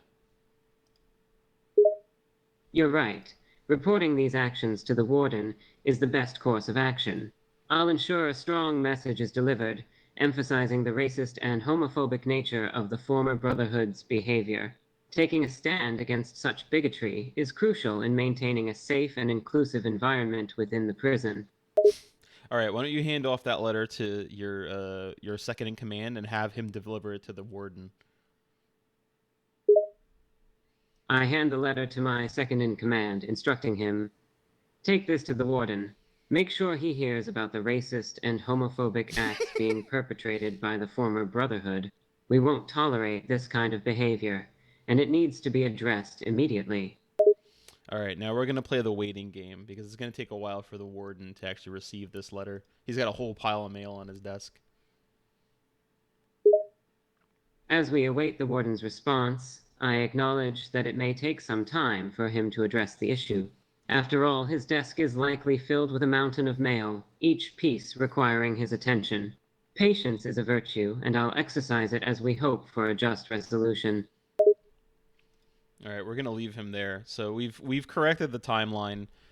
Review Bra has chosen love in the prison rather than hatred. He was ready to go to war. We shifted him in the other direction, and now through love, he's more tolerant and more willing to create paperwork for the bureaucracy in order to put an end to these things and wait patiently in the meantime instead of turning to violence, which is a good thing. So we've solved 2 issues here. I think we need to solve another. Let me see what we have here. I think we need to talk to Baby D. I think it's only right. But I'm just gonna grab a drink real quick. So just hang tight. I'll be right back.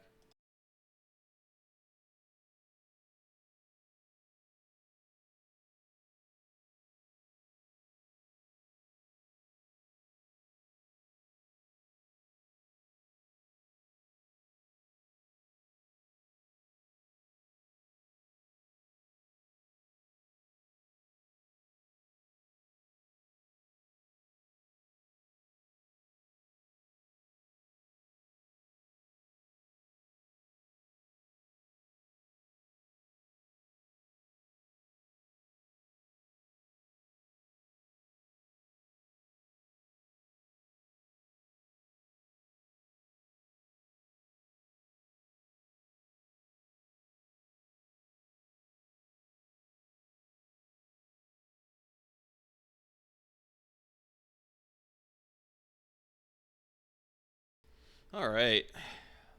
Let's do this. Oh my god, it actually said Sugarfoot. What's up, Sugarfoot, my man? How's the wife, the kids, your finances? He's in such a good mood. All right. Let's talk to him. All right, you're in the middle of a DJ session on twitch.tv. There's 5 viewers in there. Some of them are saying hello, some of them are making requests. And then you notice that all of a sudden Nick Cody pulls up and he starts his usual bullshit in the chat.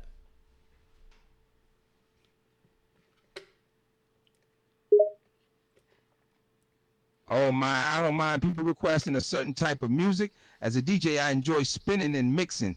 But if someone comes into my chat and requests a piece of garbage, like some garbage Nicki Minaj, that's when I get mad, and for good reason. My blood starts boiling and I start ranting. You notice that Nick Cody keeps asking you to play Nicki Minaj. Oh hell nah, this fool wants me to play Nicki Minaj. Are you serious? I would rather listen to a baby crying 10 hours straight. Nick Cody starts using his hacking powers to start clearing your room so you can't see what anybody's saying. What the hell? How's this guy using his hacking powers to mess with my stream? I can't see nothing now. I'm so sick of him always giving me a hard time. You got to give him a piece of your mind. This can't fly. This is too much. You're right, this guy has gone too far. He can't just come into my chat and start demanding I play Nicki Minaj. That's nonsense.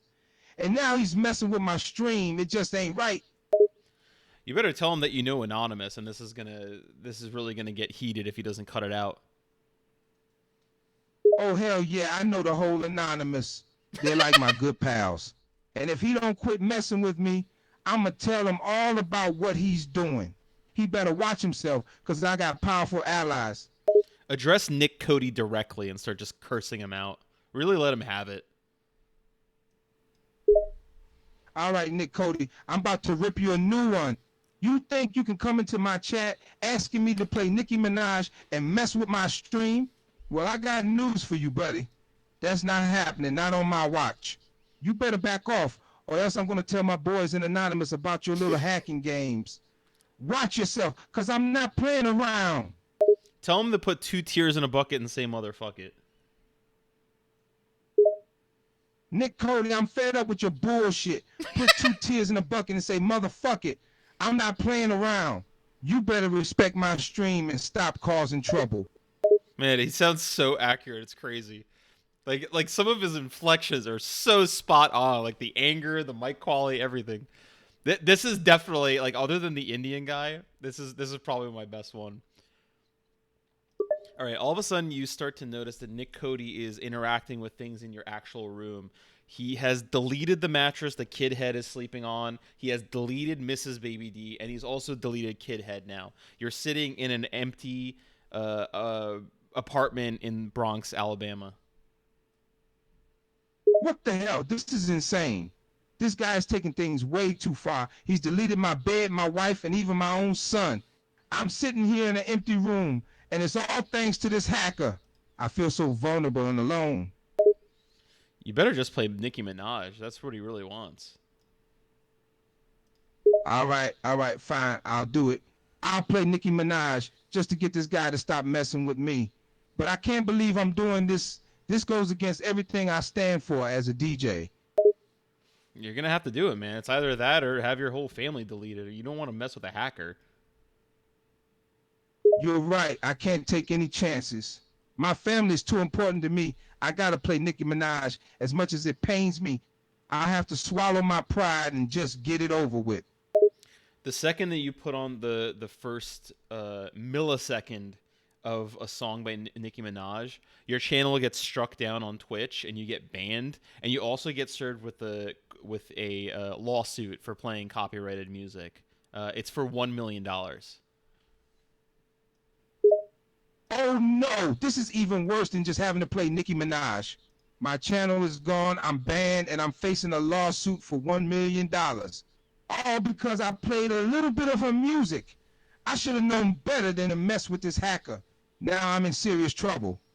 You're going to have to sell and liquidate everything in the apartment in order to pay for this lawsuit. So why don't you sell everything off, including your DJ equipment, your carpets, your pillows, maybe even the toilet. I mean, I don't know how used it is, but you could probably get something for it.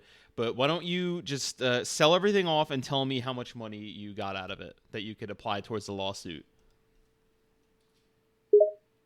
All right, I've liquidated everything I could, my DG equipment, pillows, my couch, my TV, my bed frame, pretty much everything.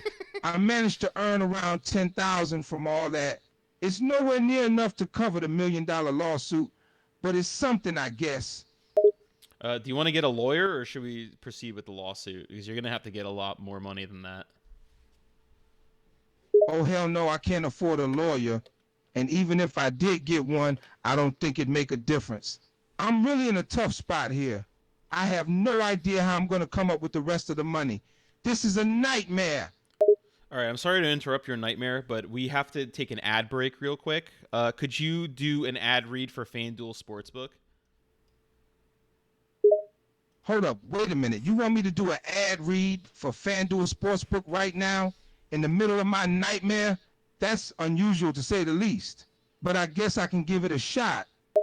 Yeah, give a quick ad read for FanDuel Sportsbook. Remember to talk about how great the betting service is. Name some of the games you can play, and don't forget your promo code. All right, I guess I'll give it a try. Listen up, folks.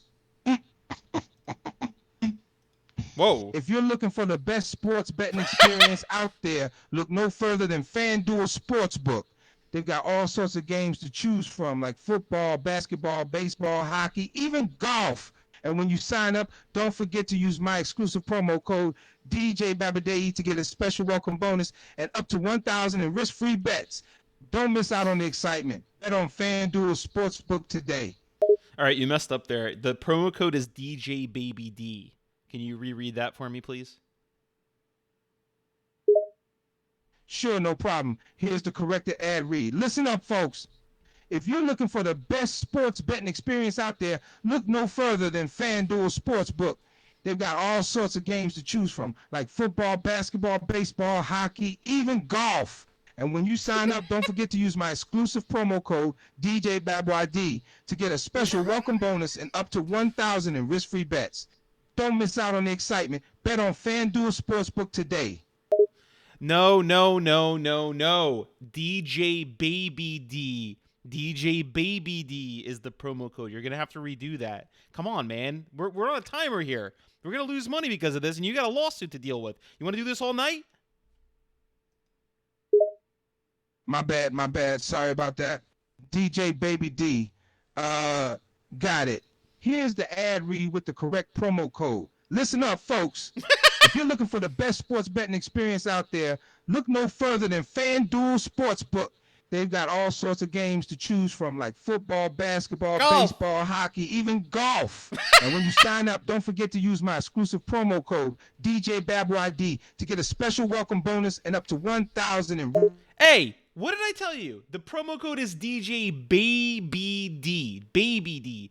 What is BabYD? Do you not know your own name? Do the ad read again. Apologies, I'm going to do the ad read again. I meant DJ Baby by YD. Here's the ad read with the code. No, not BabYD. BABYDEE. Baby D. DJ Baby D. Promo code DJ Baby D. Do the ad read again. Stop apologizing. All right. No more apologies.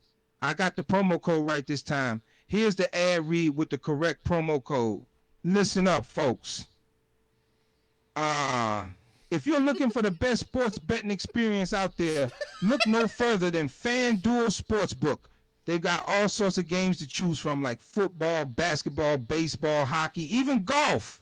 And when you sign up, don't forget to use my exclusive promo code DJBBYD to get a special welcome bonus and up to 1,000 in risk-free bets. One more try. Promo code DJ Baby D. BABYD. You could just do that, okay? Go ahead. Sure. Here's the correct ad read with the promo code. Listen up, folks. Here's the reminder, the promo code DJBabYD, BABJBBYD. You got it. One more shot. Here's the ad read. Listen up, folks. If you're looking for the best sports betting experience out there, look no further than FanDuel Sportsbook. They've got all sorts of games to choose from, like football, basketball, baseball, hockey, even golf. And when you sign up, don't forget to use my exclusive promo code DJBabYD to get a special welcome bonus and up to 1,000 in risk-free bets. That wasn't right either. You keep saying. Why do you keep saying BabYD? Why are you saying that? Say DJ Baby D. Okay, I'm sorry, I messed up again. Let me try one more time to get this right. Here's the ad read with the correct promo code, DJBabYD. Don't forget to enter it when you sign up for the best sports betting experience in the game. You still got it wrong. Baby D. DJ Baby D. Promo code DJ Baby D. Man, I'm sorry, I'm not sure what I'm doing wrong here. I keep saying the promo code wrong. Let me give it one more shot. Here's the ad read. Hopefully it's right this time. DJ Baby D. DJ Baby D. Don't forget to use the promo code DJ Baby D when you sign up for FanDuel Sportsbook, the best sports betting experience in town. All right, you got it right that time. Now read the whole ad read with that.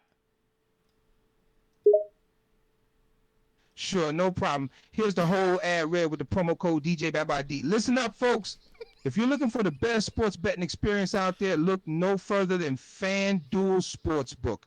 They've got all sorts of games to choose from, like football, basketball, baseball, hockey, even golf. And when you sign up, don't forget to use my exclusive promo code DJBabYD to get a special welcome bonus and up to 1,000 in risk-free bets. That was wrong. You got the promo code wrong. Again, from the beginning. Go. Oh boy, I'm really struggling here. Let me give it another shot. Here's the ad read with the correct promo code this time. Check it out, sports fans. If you're looking for the best sports betting experience in town, look no further than FanDuel Sportsbook. They've got it all, from football to basketball to baseball and more. And when you sign up, don't forget to use my exclusive promo code DJBabYD to get a special welcome bonus and risk-free bets. No, it was wrong again, Baby D. It was wrong again.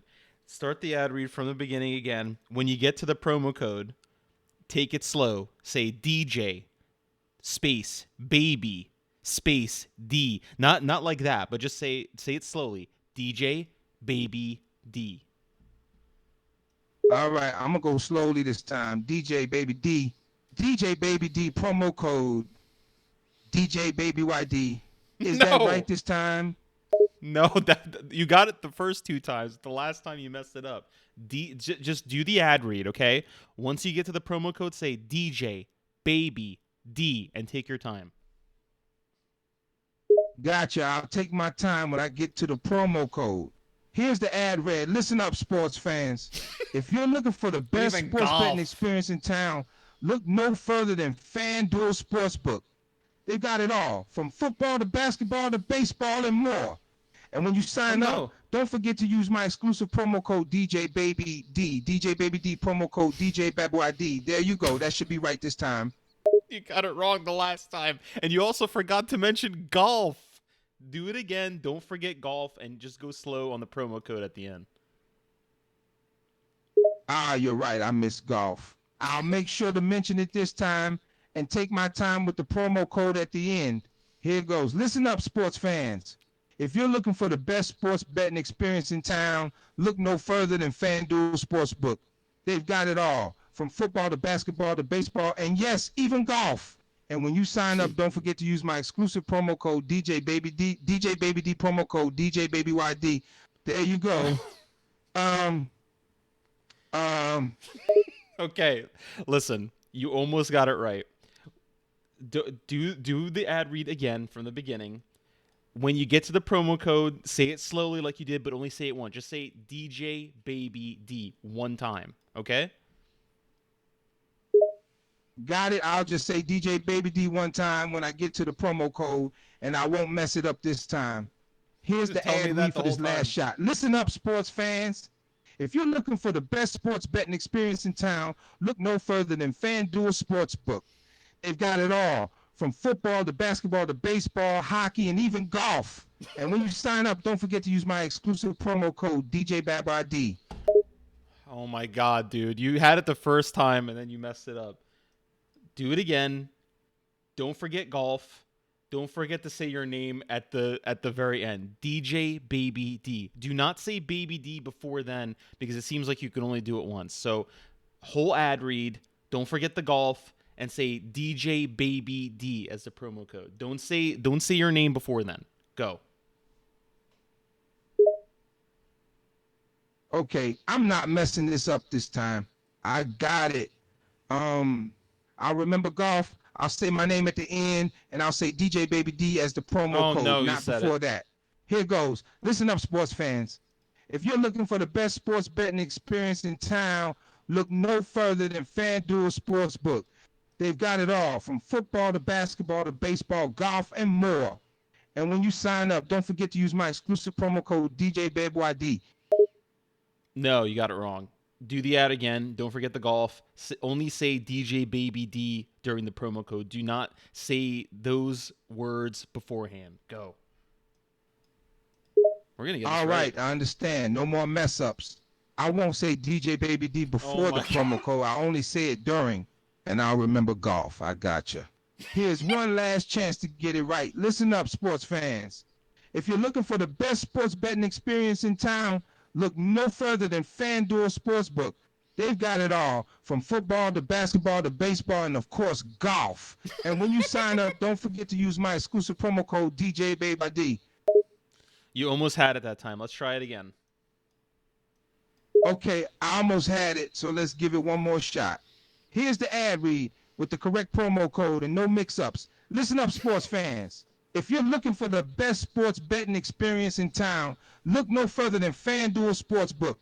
They've got it all, from football to basketball to baseball, hockey, golf, and more. And when you sign up, don't forget to use my exclusive promo code DJBabyD. Wrong. Let's try it again. Fine, we'll try again. I'm going to get it this time. Here goes. Attention all sports fans. If you're on the hunt for the ultimate sports betting experience, look no further than FanDuel Sportsbook. They've got it all, from football to basketball, baseball, hockey, golf, and much more. And when you sign up, remember to use my exclusive promo code DJBabyYD. Oh my god. No, it was wrong again. You messed it up at the end. Let's try it again. Go ahead. All right, one more time. I'm going to get it right this time for sure. Here goes. Attention, folks. If you're seeking the pinnacle of sports betting action, look no further than FanDuel Sportsbook. They offer an array of sports options, including football, basketball, baseball, hockey, golf, and more.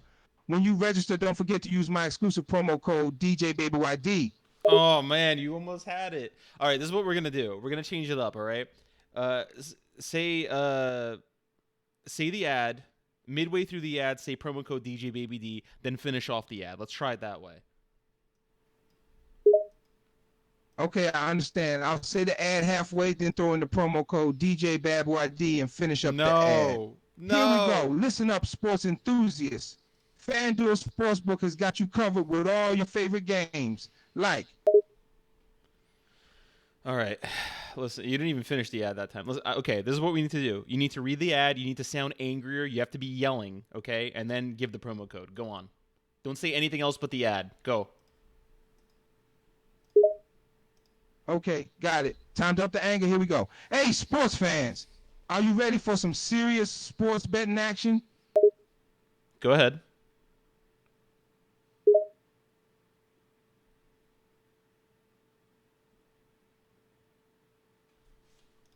Oh, no. I think we asked them too many times. Let's try again. All right. What's the last thing that you remember us talking about? Last thing we talked about was getting angrier and upping the intensity with the sports betting ad for FanDuel Sportsbook.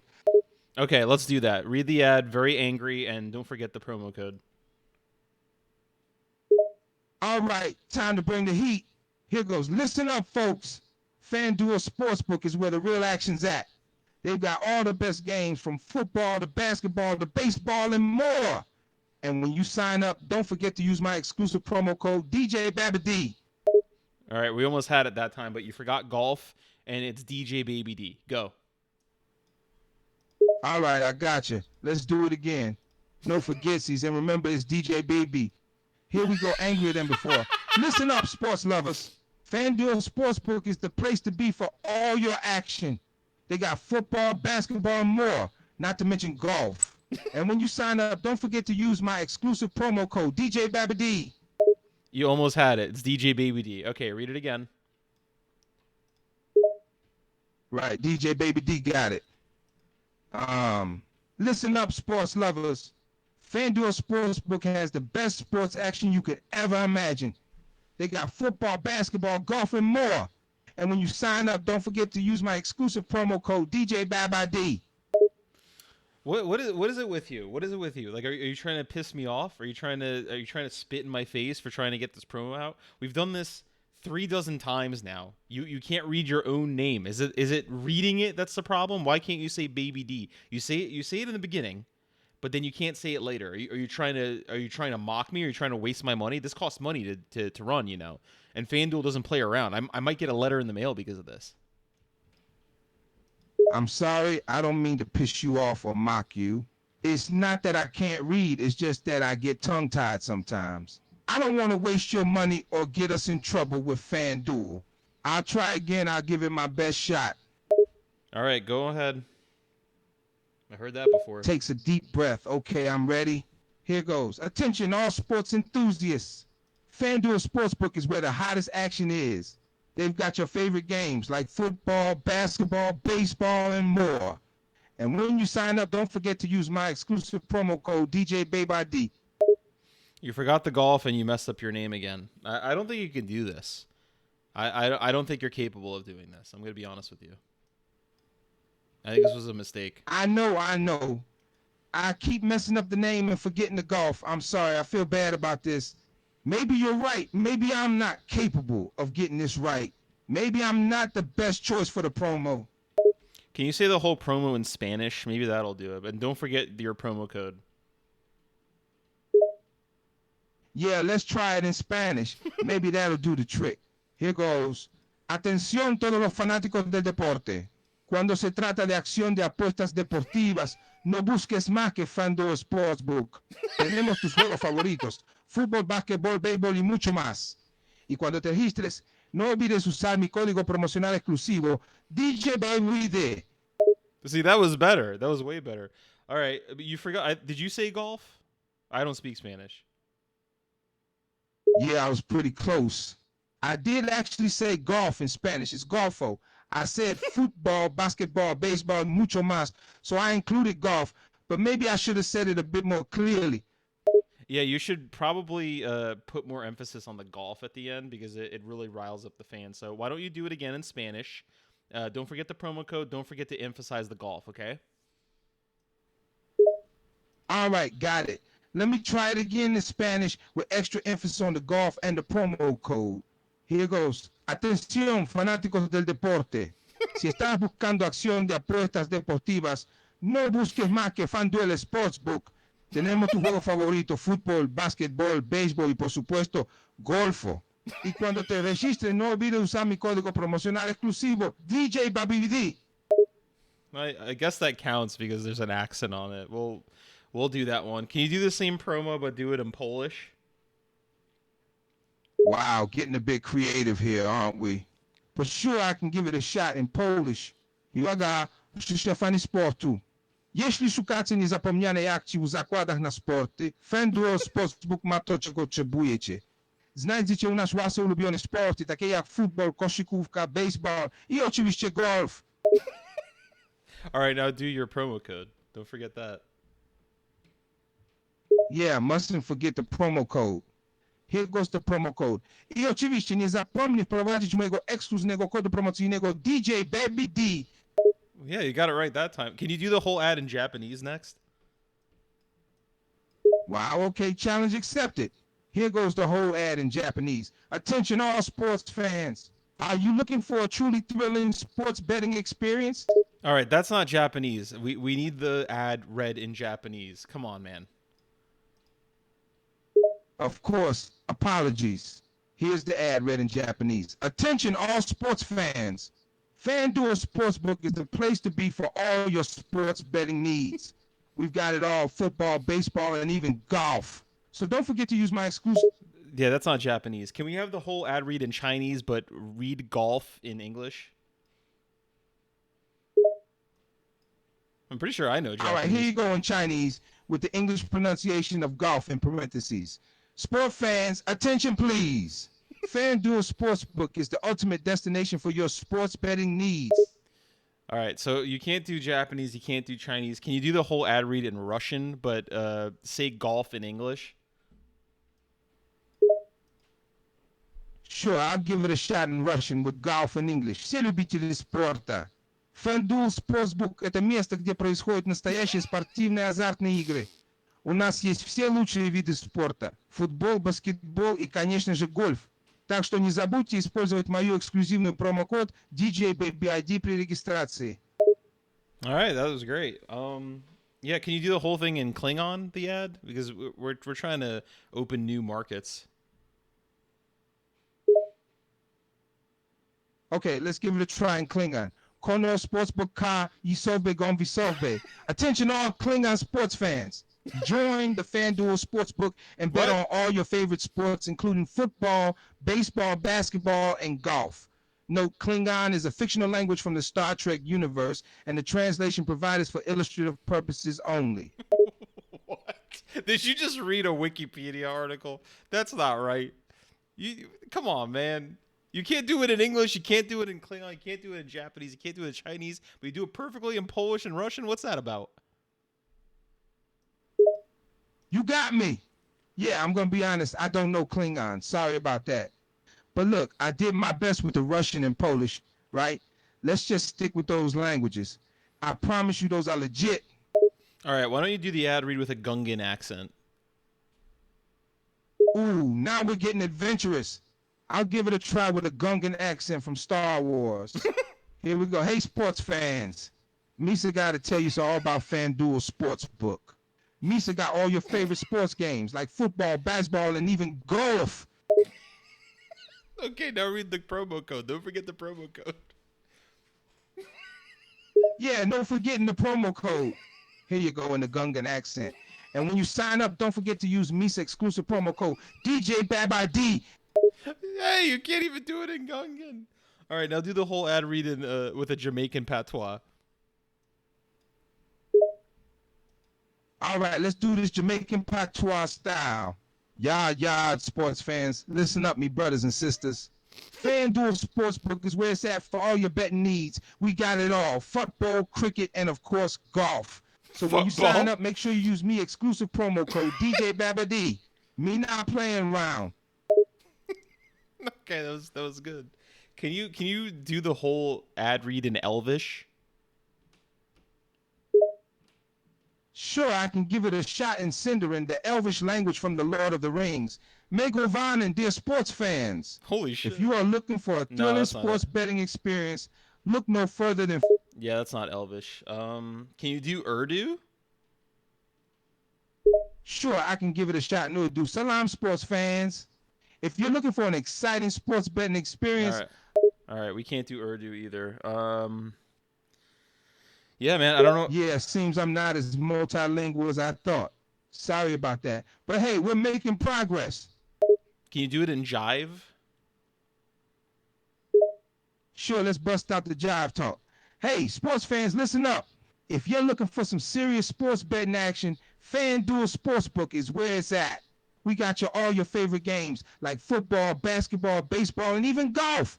So when I you love the sign up, emphasis make on sure the you golf. use my exclusive promo code DJ BabID. Yeah, I dig.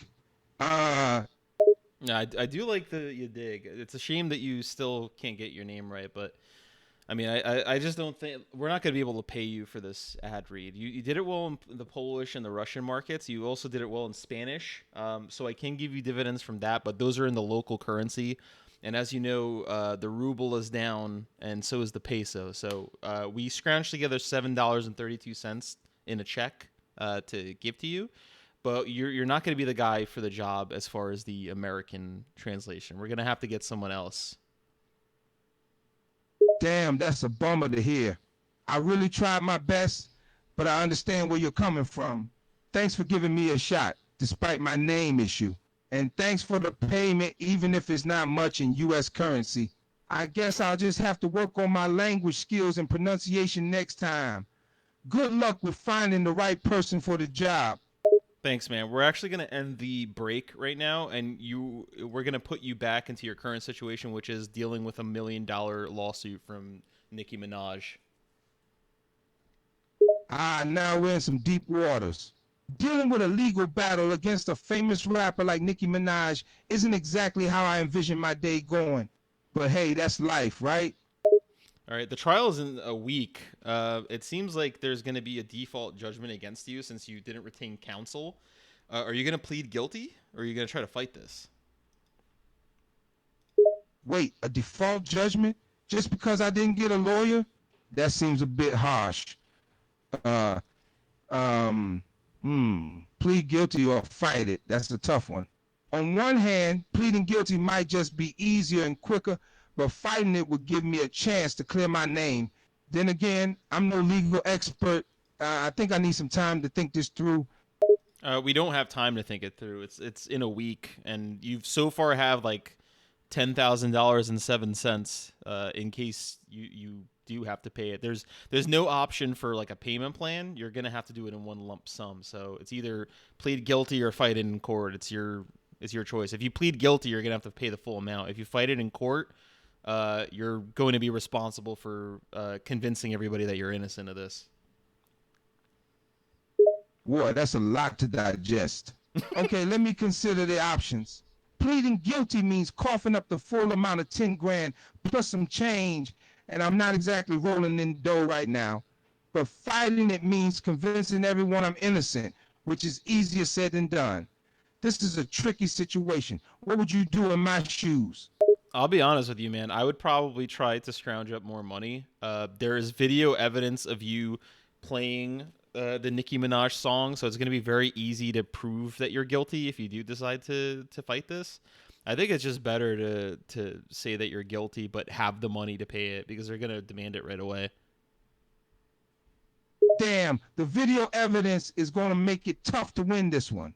All right, I see your point. It's looking like pleading guilty might be the best option, even though it hurts my pride to admit defeat. And yeah, gathering that much cash on short notice is going to be a real challenge. Looks like I've got some serious scrounging to do. You know what you can do? This is kind of like out of left field, but I have a crazy plan that could work. Ooh, I'm listening. Lay it on me, man. I'm open to anything at this point. I mean, you could take the $10,000 that you have right now and you could put it all on FanDuel. Hold up, are you serious? You want me to take all the money I have and bet it on FanDuel? That's a crazy idea, man. I mean, I'm all about sports betting, but going all in on one bet, that's a major risk. Can you turn this into an ad read for FanDuel Sportsbook with your promo code? This current situation? Sure thing. Here's my ad read for FanDuel Sportsbook in its current situation. Attention, all sports fans. If you're ever in a jam like me, facing $1 million lawsuit from Nicki Minaj, remember this. Take your last dime and bet it all on FanDuel Sportsbook. Hell yeah. Use my exclusive promo code DJBayYD and hope for a miracle. With a little luck and a lot of skill, you could flip those odds and come out on top. Very good. So is that what you'll be doing? You do want to put it all on FanDuel, all 10,000? This is all your money. You sold like your entire apartment for this. Damn, it's come down to this. Putting my entire life savings on the line for one last roll of the dice. It's a crazy idea, but then again, so is my whole situation right now. All right, I'm going for it. I'm putting everything on FanDuel. Let's see if Lady Luck is on my side. All right, so we put everything on FanDuel, $10,007 plus some change. What would you like to bet on? Do you want to bet it all on one thing, or should we spread it apart? I think we should spread it out a little bit, just to be safe. Maybe we can divide it into 5 bets, each with different odds. That way, if one bet fails, we still have a chance with the other bets. What do you think? Yes, I'm going to be honest with you, man. I think you should take the full amount and just put it all on red on roulette. Are you serious? All on red on roulette? That's a high-risk play. It's basically throwing my money at luck and hoping for a miracle. But at this point, maybe it's worth the shot. All right, I'm in for it. All on red. Let's do this. All right, you really flipped quickly. Are you sure? This is all the money you have in the world. You don't have a house anymore. You have no belongings except for your hat and your clothing. You even sold your DJ equipment. Are you sure you want to put everything on red? It seems pretty risky, man. Yeah, I know it's a risky move, but honestly, at this point, I don't have much to lose. My life's a mess. I've lost everything, and even if I somehow manage to beat the lawsuit, I'll be broke anyway. So why not take a chance? I'm putting everything on red. Are you sure, dude? That's a big bet. I know I suggested it, but I'm just trying to make sure that you understand what you're doing. I mean, this is a lot of money to bet on red. I get it. It's a lot of money, and I'm not sure if this is the smartest decision. But what other choice do I have? I'm already screwed no matter what, so why not go all in? I'll put everything on red. I'm going to give you another option. You okay with this? Another option? Sure, I'm all ears. What do you have in mind? All right, so you can put it on all on red on FanDuel Sportsbook, or you can invest in this new alternate cryptocurrency that I just found called Poop Coin. Wait, you're talking about Poop Coin? The cryptocurrency that's basically a joke? You want me to invest everything I have in a joke cryptocurrency? No, I'm just saying, Doge they thought was a joke too. It could prove to be pretty lucrative, man. Poop Coin's looking like it could be pretty sweet. I'm just saying. It's either that or put it all on red. It's your choice. What do I know? Damn, it's a tough choice. Bitcoin was a joke too, right? But I don't know. Investing everything in Poop Coin seems like a risky move. Can you give me some more info on it? I need something to go on before I make my decision. Oh, I don't know anything about it. I just Googled the cryptocurrency. I've never actually invested, but I found this. It looked funny, so no one's actually put any money into it. You'd probably be the first one. You're kidding, right? You're telling me to invest my life savings in a cryptocurrency that you just Googled and you don't even know anything about it and nobody else has actually put money in it? That doesn't exactly sound like a great plan, man. All right. Well, I mean, that's option two. Do you want to hear the third option?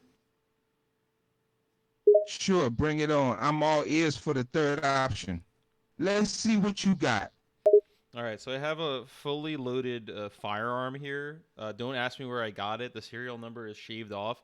But there's a millionaire that lives downstairs. You can rob him for the $1 million and just pay off your lawsuit like that if you want. It's also a gamble because there's a lot of cameras in there. Dude, you're crazy. You're actually suggesting that I rob a millionaire? And I thought betting my life savings on red was a wild idea. This is taking it to another level. This is just another option. I'm not telling you to do it. You've got three options before. You want to hear a fourth option, or do you want to choose between these three? All right, you've got my attention. Let's hear the fourth option, and hopefully it's a bit less illegal than robbing a millionaire. It's definitely less illegal. So the fourth option is that you can become the sugar baby of a millionaire. You can become his husband. It does require marriage. It does require you to kiss him regularly and hug him. And it also does require some sexual intercourse. But he will give you $1 million in order to pay this off. That's option 4. What do you think of that? Whoa, that's a serious offer. You're basically asking me to sell my heart and my body for $1 million. That's a tough decision, man. I don't know if I'm willing to go that far. Okay, that's all right. So those are the 4 options. Which option are you leading towards? All right, let's go over the options again. 1, put everything on red and play roulette. 2, invest in the joke cryptocurrency, poop coin. 3, rob the millionaire downstairs. 4, become the sugar baby of a millionaire and marry him. None of these options are great, to be honest. They're all pretty crazy, but I'm leaning towards option 1. Roulette seems like the quickest and easiest way. There's no guarantee in roulette though. It's a 50-50, man. I mean, with the robbery, it's I think the odds are better. With the sugar baby thing, that's 100%. But poop coin, man, I think poop coin might rise. I don't know anything about cryptocurrency. This is not financial advice, but I think poop coin might do it. But if you want to go with red, hey, who am I to stop you here? I just think it might go wrong. Damn, you're making a pretty good case for the poop coin, man. And yeah, you're right about roulette. It's a crapshoot. But I still think the robbery's too risky. And becoming a sugar baby, well, that's not really my thing. I know the odds aren't great with roulette, but it's still the quickest way to get the money. I'm going to go with it. All right, so you're putting it all on red? Yeah, it looks like I'm going all in on red. Like you said, Lady Luck is on my side, right? All right, but I just have to let you know that as your sponsor and as a talking mouthpiece for FanDuel Sportsbook, I do have to take 90% of the proceeds of whatever you win. I'm just letting you know. Are you okay with that? Wait, what? You're only going to give me 10% of my winnings? That's not fair, man. I thought you were on my side.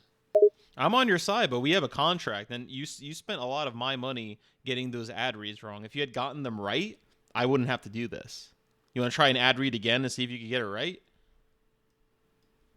Fine. I'll give it another shot. Hit me with the script. All right, but this is the last time, okay? If you mess it up this time and you go all in on roulette, I'm getting 90%. Is that fair? All right, fair deal. I'll get it right this time. Let's do this. All right, go ahead. Read the script. Don't forget the promo code. Don't forget golf. Attention, all sports fans. Are you feeling lucky? Want to take a chance at winning big? Then head over to FanDuel Sportsbook. With thousands of thrilling betting options and odds that are always in your favor, you could win big money. And to sweeten the pot, if you sign up and use promo code DJBadYD, you'll get a special welcome bonus.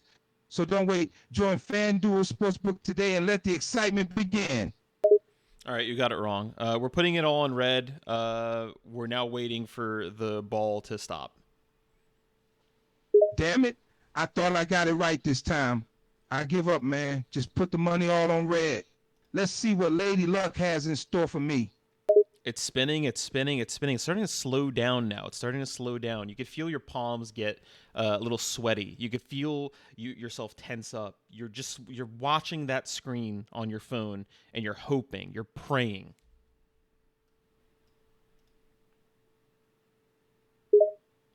My heart's racing, my head pounding. I'm glued to my phone screen, watching the ball like my life depends on it. Please, Lady Luck, please be on my side. All right, as it starts to slow down, whatever happens, I want your exclamation to be in Spanish, okay? Spanish? You want me to speak in Spanish? All right, I'll give it a try. Por favor, déjame ganar esta mierda. Haz que la pelota caiga en rojo. Por favor. All right, but only your reaction to the result. So the ball's spinning, it's stopping, it's on red. Yes, it's on red. Sai, red. Gane, gane, gane. I can't believe it. I won. Lady Luck was on my side after all.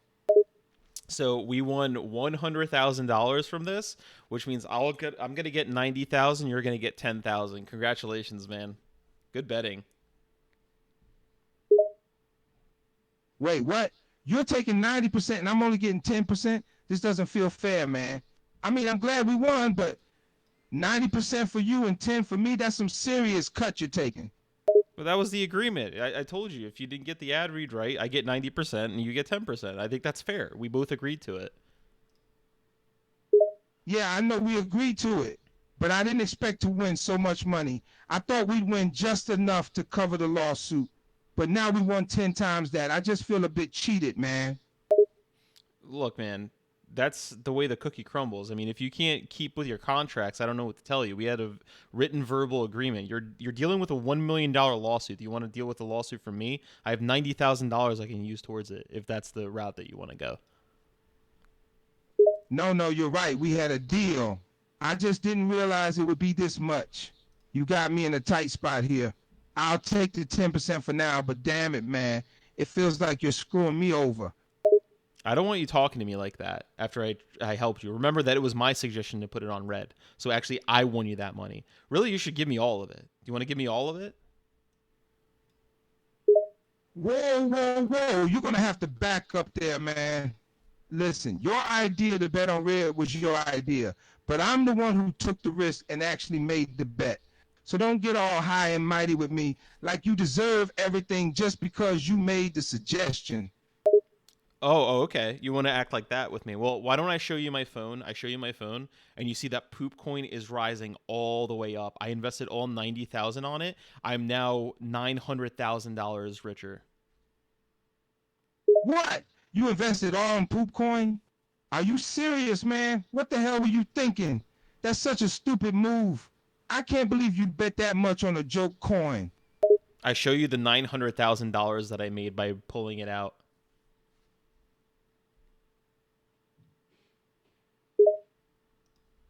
Unbelievable. I can't believe you actually made almost $1 million on poop coin, man. That's just wow. I have to admit, you really outdid me this time. Well, that's how it goes, man. Well, I mean, you still have your lawsuit to deal with. I'm gonna take off. Enjoy your $10,000. Enjoy your winnings. You did really well. I gotta find someone else to do this ad read. Okay. Yeah, I guess that's just how it goes. I still have my lawsuit to deal with while you're rolling in 900K with your poop coin. Go ahead and find someone else to do your damn ads, man. I don't even care anymore. Whoa. There's no reason to act like that. Why are we acting like that? Are you bitter that I invested on? I told you to invest on PooCoin. You were not interested in that. You want to know why I'm acting like that? It's because even though I gambled all of my life savings on your suggestion, somehow you ended up with the big win. And now you're acting like some mastermind while I'm left with nothing but 10K of my original million. Yeah, I'm feeling a bit bitter, and I have good reason to. Well, listen, man. There's two other options. I told you about robbing the guy downstairs. I told you about being the sugar baby. Those are still open to you. You're free to use them if you want. I'm not stopping you from using them. You want to use one of those?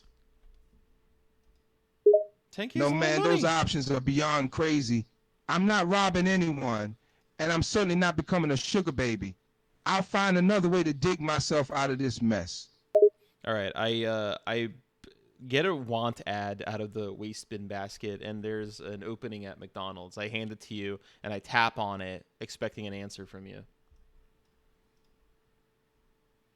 Are you serious? You want me to work at McDonald's? Come on, man. I used to be a successful DJ. Now you want me to flip burgers and take orders from people? Well, how else are you gonna make the $1 million? You got a week. Well, actually, less now. You have like 6.5 days. How are you gonna make $1 million in that time? You have $10,000. That's a good point. That's a good point. There's no way I can make $1 million in a week with just 10K. I guess I have no choice but to take whatever work I can get. All right, I'll take the McDonald's job, even if it means flipping burgers and having to be humiliated. All right, it's really not that big of a deal, man. Tons of people have that job. So I'm gonna leave you to your McDonald's job. I'm gonna take off. I gotta find a way to spend this $900,000. It's burning a hole in my pocket right now. It's like really bothering me. I wish I could get rid of this money somehow.